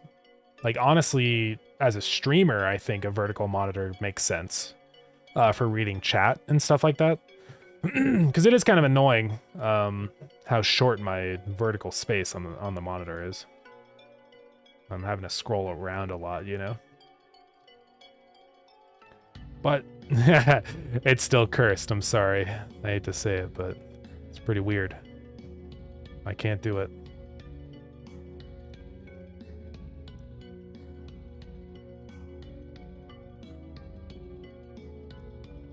Alright, we just got a couple more spots to fill in. One right here. Oops. Then we gotta go fill in all the pebbles and whatnot. Actually, there might be an easier way for me to do this. And maybe auto tile automatically. We'll have to see. Though here's the thing, it's like I want to make sure whatever I do, it's just hard baked into the region because it's better for performance.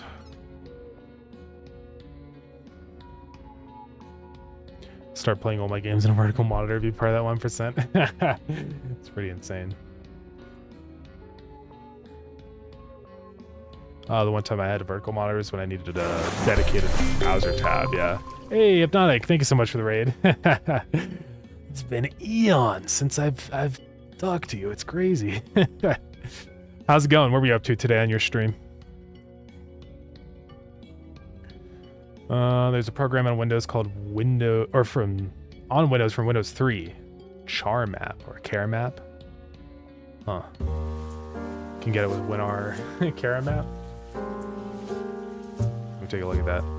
Yo, thank you for the cheese time. Oh, we built the art ahead planner for the day in 4 hours. Let's go. Very nice. Yeah.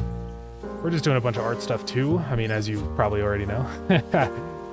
Just going through and setting up our regions here. I'm just kind of decorating them because we never had this like area underneath the water before set up properly. Okay, I think I can do this to make this extremely fast and easy. So I'm gonna select, oh goodness, so much cheese time. I'm gonna do the bucket tool and then look at that, boom. Why didn't I do that before? All right. I can set it higher if I want like more pebbles. That's so much easier. Guys, I'm just a little stupid sometimes. It's okay. Then we can do the same thing over here too for the darker area. Beautiful, perfect, easy, done. Oh, that's a lot of cheese, I didn't realize. Interesting. So we're doing updates to our demo to add improved logging and fix bugs. Very nice, yeah. I've been working away at demo stuff too. Hold on. I have to get this pulled up. Yeah, we've got the demo out for Lurden. Yeah. And it's been going pretty good. So far, I think everyone's enjoyed it for the most part. There's not really been any major bugs, which is nice. This is the power of play testing, is you get to fix the bugs before the people play it. So, yeah. It's gone pretty well, though. Just got to keep working away at it. Cheating the cheese. Nah, it's just... I'm sorry, but you guys have to be able to see what I'm doing, otherwise. I've had some people come in before and get extremely angry at the cheese time. Where they're like, this is the most dumb stream I've ever seen. Why are streamers so stupid? There's just cheese all over the screen. How am I supposed to enjoy this?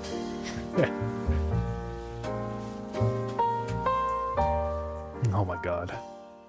Thank you. Oh god. We're free. I need like to do like some kind of like little video effect when somebody calls the clear cheese like a big like sponge that like cleans the screen off, you know, and gets rid of all the cheese. Yeah, Nick, instant negative karma. I'm sorry. You have... This means war. A big boo soundbite, yeah. That would work. Alrighty, this is looking good now. And let's just go get the jungle out of the way. Now that I have the tech, and I can fill in the stuff easier, and I'm not stupid. Well, I'm still stupid, but, you know, less stupid. That'll be fine. I wonder if we could actually reuse the river a little bit here. I have no idea. Nah, it's pretty messed up. We will redo it, it's fine. Get rid of it. Fill all this in. Oh goodness. Oh, actually, this is solid terrain here, so it's fine. And fill all this in. This up here is just a straight line. I didn't even like bother doing anything interesting. Because you can't even really easily see the edge here, like, of the waterfall even, so it's fine.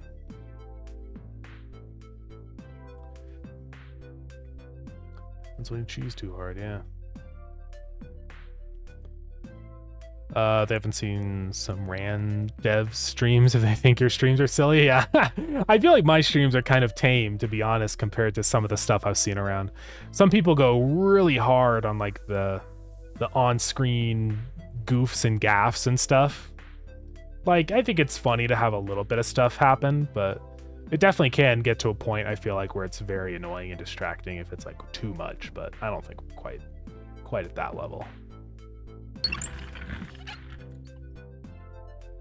I do like how the jungle turned out. I think it's just all the decorations and greenery is fun. And the waterfall, like it's a nice like big like feature that ties everything together, you know.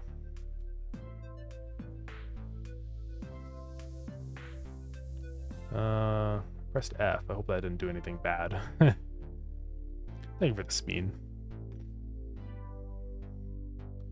Yeah, 3 cheeses max before it just eats your points. For now, yeah. I do want to fix that. I'm going to try and talk to Connie about it. Yo, thank you for the posture check. And the wrist check. And the hydrate check. And the... No! No! How could you do this?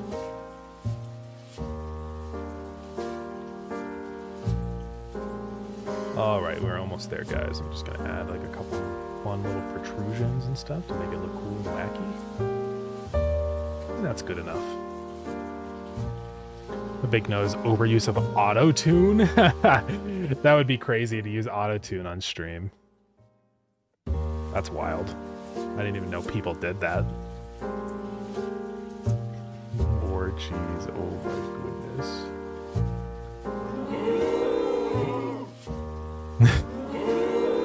Cheese too hard. Stop, stop. Oh my god, now I gotta go in and refund all your points. This is why I have that limit set up, because it gets to a point where... Whoa. That's crazy.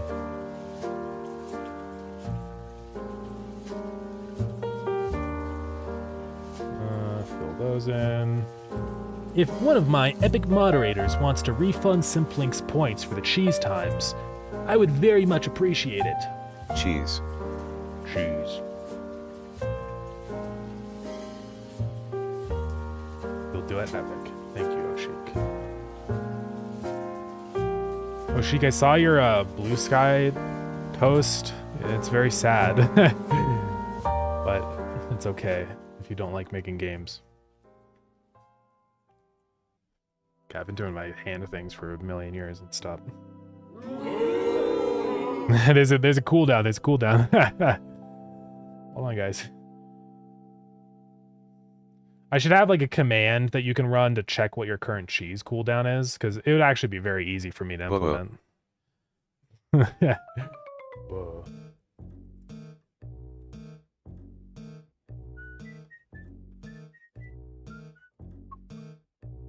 Yeah, I should do that. We could do it right now at the end of stream. It'd probably be really easy. Let's finish up the river really quick, and then let's go add it in. I don't want you guys wasting your points.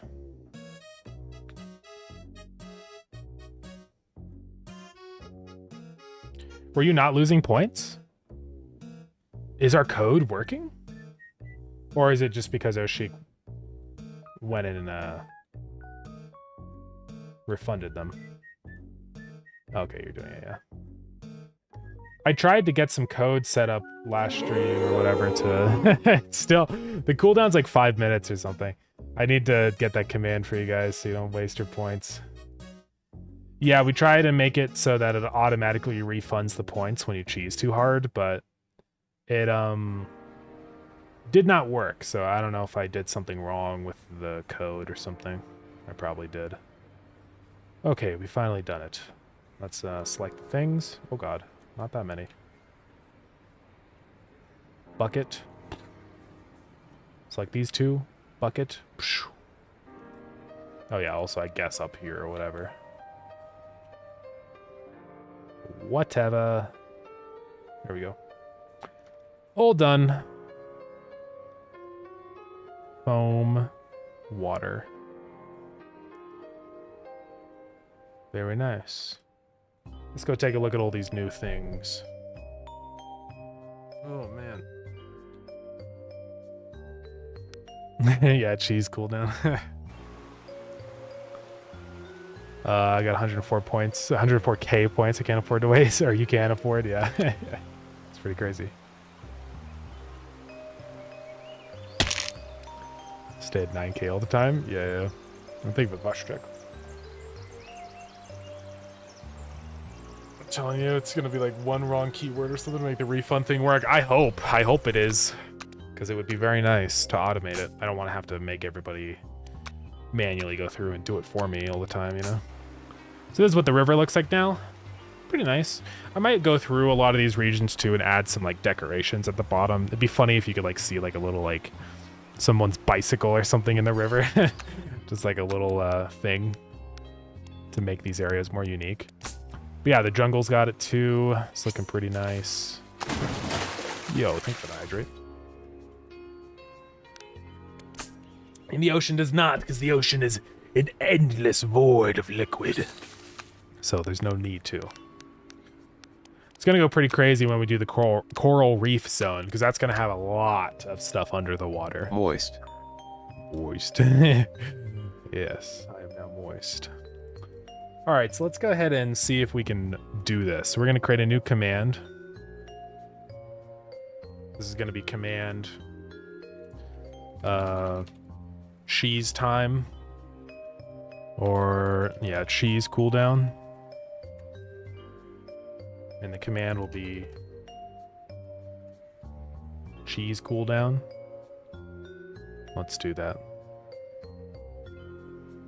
I think posture checks are a bit of a waste. Nah, I'm not slouching now.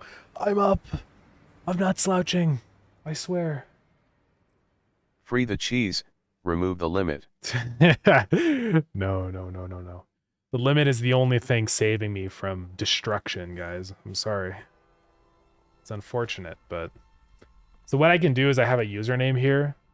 So I'm just going to say twitch.chat, and I'll just say, you have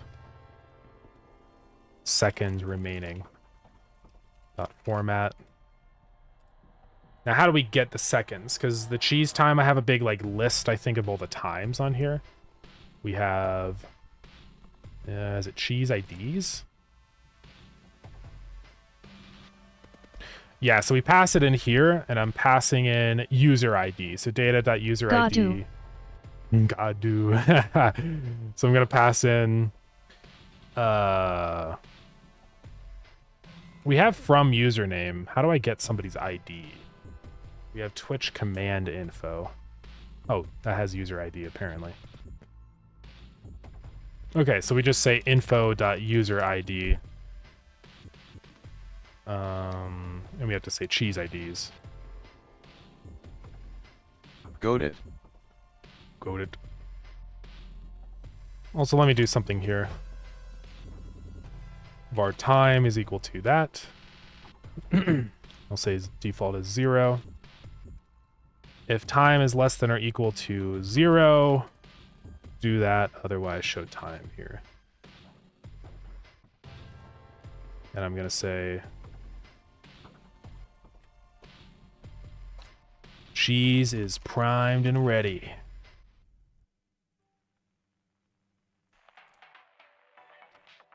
All right, let's see if it works, guys.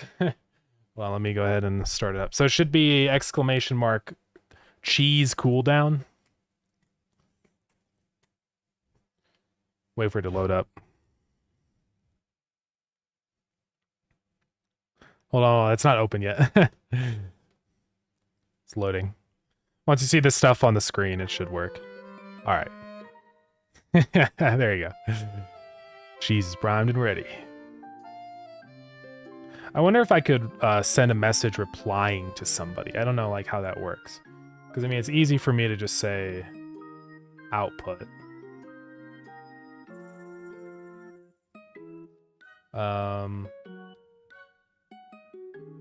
Is cheese IDs actually getting a time here? I might be silly. Hold on. How do I know when it's time for cheesing again?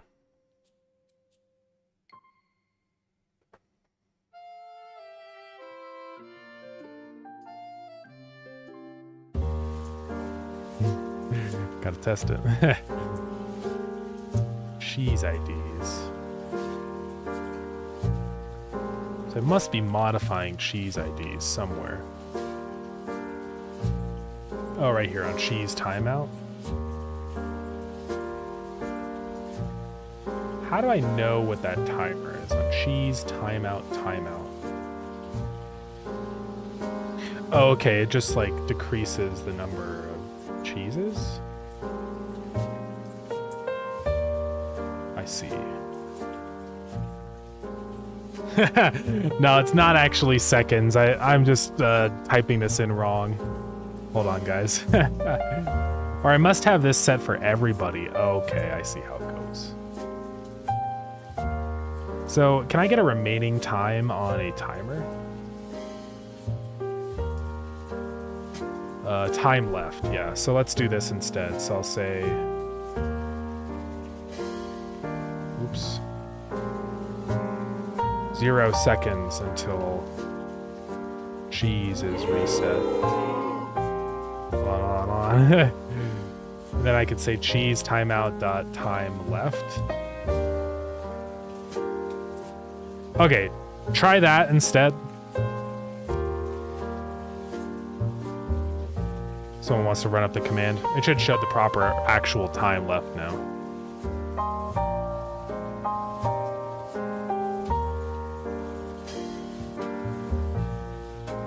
I guess we don't even need to use the user ID anymore, but it's fine. Hold on, let me format this a little bit. It's definitely not deducting your channel points? Interesting. Unless somebody is still rejecting the rewards, I might have... Maybe our code is working, I don't know. Yeah, hold on, we got a round eye on the time left here. Alright, that should be better now.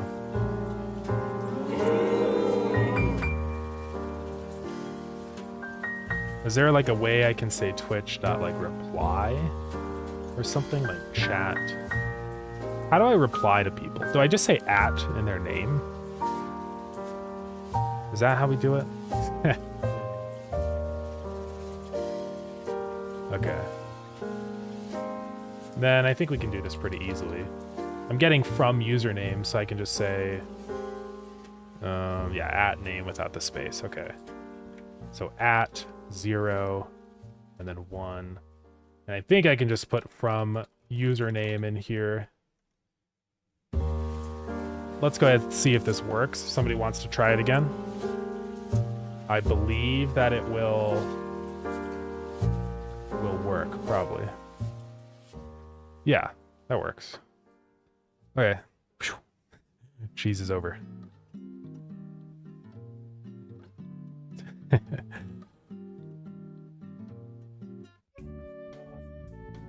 So I'm gonna say get that 0. And this is actually a count. So if count is less than or equal to 0, or less than or equal to 3, then cheese is primed and ready. Okay. Thank you for that, Gabe. And the posture check. Oh.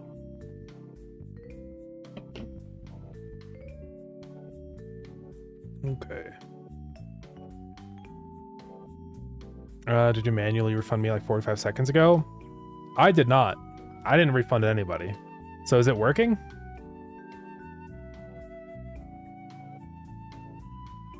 Still says it's forbidden. Unless Oshik did. Let's see. Oh, you're doing it? Okay. Never mind, guys. Thank you, Oshik. Yeah, I still don't think the code is working. I'm gonna have to talk to Connie. It's fine. 3L173H4XX0R. Or let's go. Lead speak. Epic. All right. Well, new command for you guys. Now you can actually tell when you're about to get a new cheese. So.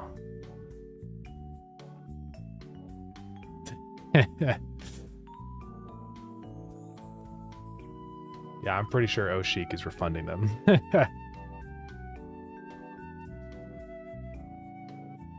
All right, so that'll reply to you. Oh yeah, also I might as well do the same thing on this too. Format from username. Okay. I don't know why it's throwing an error. Chat is a static.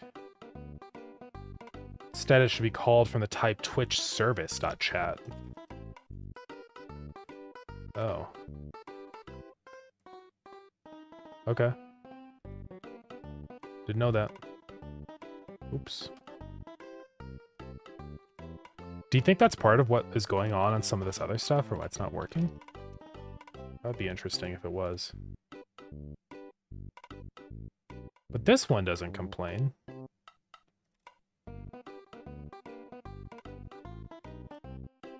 Huh. I don't know. Who knows, guys? Do I not have a thing set up for blurred in? Oh, I do. Oh, now I have to call the API. Can I just say Twitch API or something? Is that like the same thing? Nope, I have to call that one. So many of these.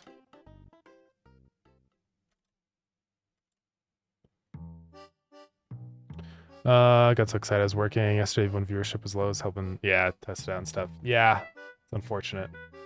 I thought for a minute I might have been working, but no. It's okay. Someday, maybe, guys. I hope.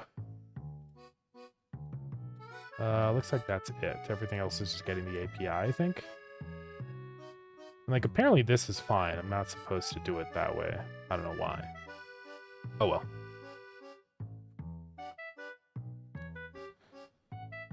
Not even losing any channel points when redeeming other rewards? Yeah, that's a little strange. It might be a funny Twitch moment with that one. I think, Nick, on the last stream, weren't you having to, like, get out of the stream to update your point count or something?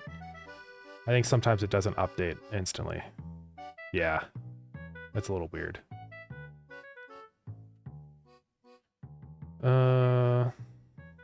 Did this even announce that the ads are starting last time? I really do wonder if I could get an ad timer, because I think I can return. I was looking inside of the Twitch service, like I can show you guys what our ads are at, and it was like get schedule or something. There's like an ad schedule thing, right?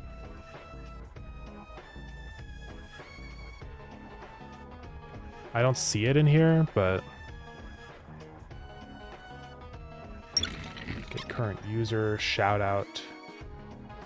Maybe it's not the service is the one I need to do. I think it is twitch.api.get ad schedule. Yeah, and then this, what it returns is a list of this, which has data for each of the ads and stuff that's upcoming. So I could probably run that and know when an ad is about to begin, or like have a little timer on the corner for when ads start. So yeah, I should set that up because it would be nice for all of you to know when an ad is about to begin. But anyways, we're gonna end stream because I gotta go eat dinner. Thank you for the speed.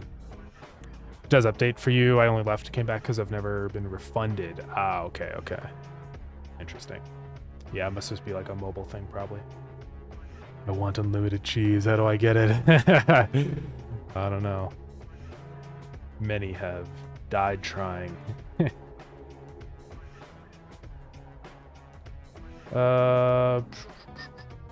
Who do we want to raid? Dobbs is playing Minecraft. Who is this person? I have followed them in the past. They're playing Lake Hopper, or working on Lake Hopper.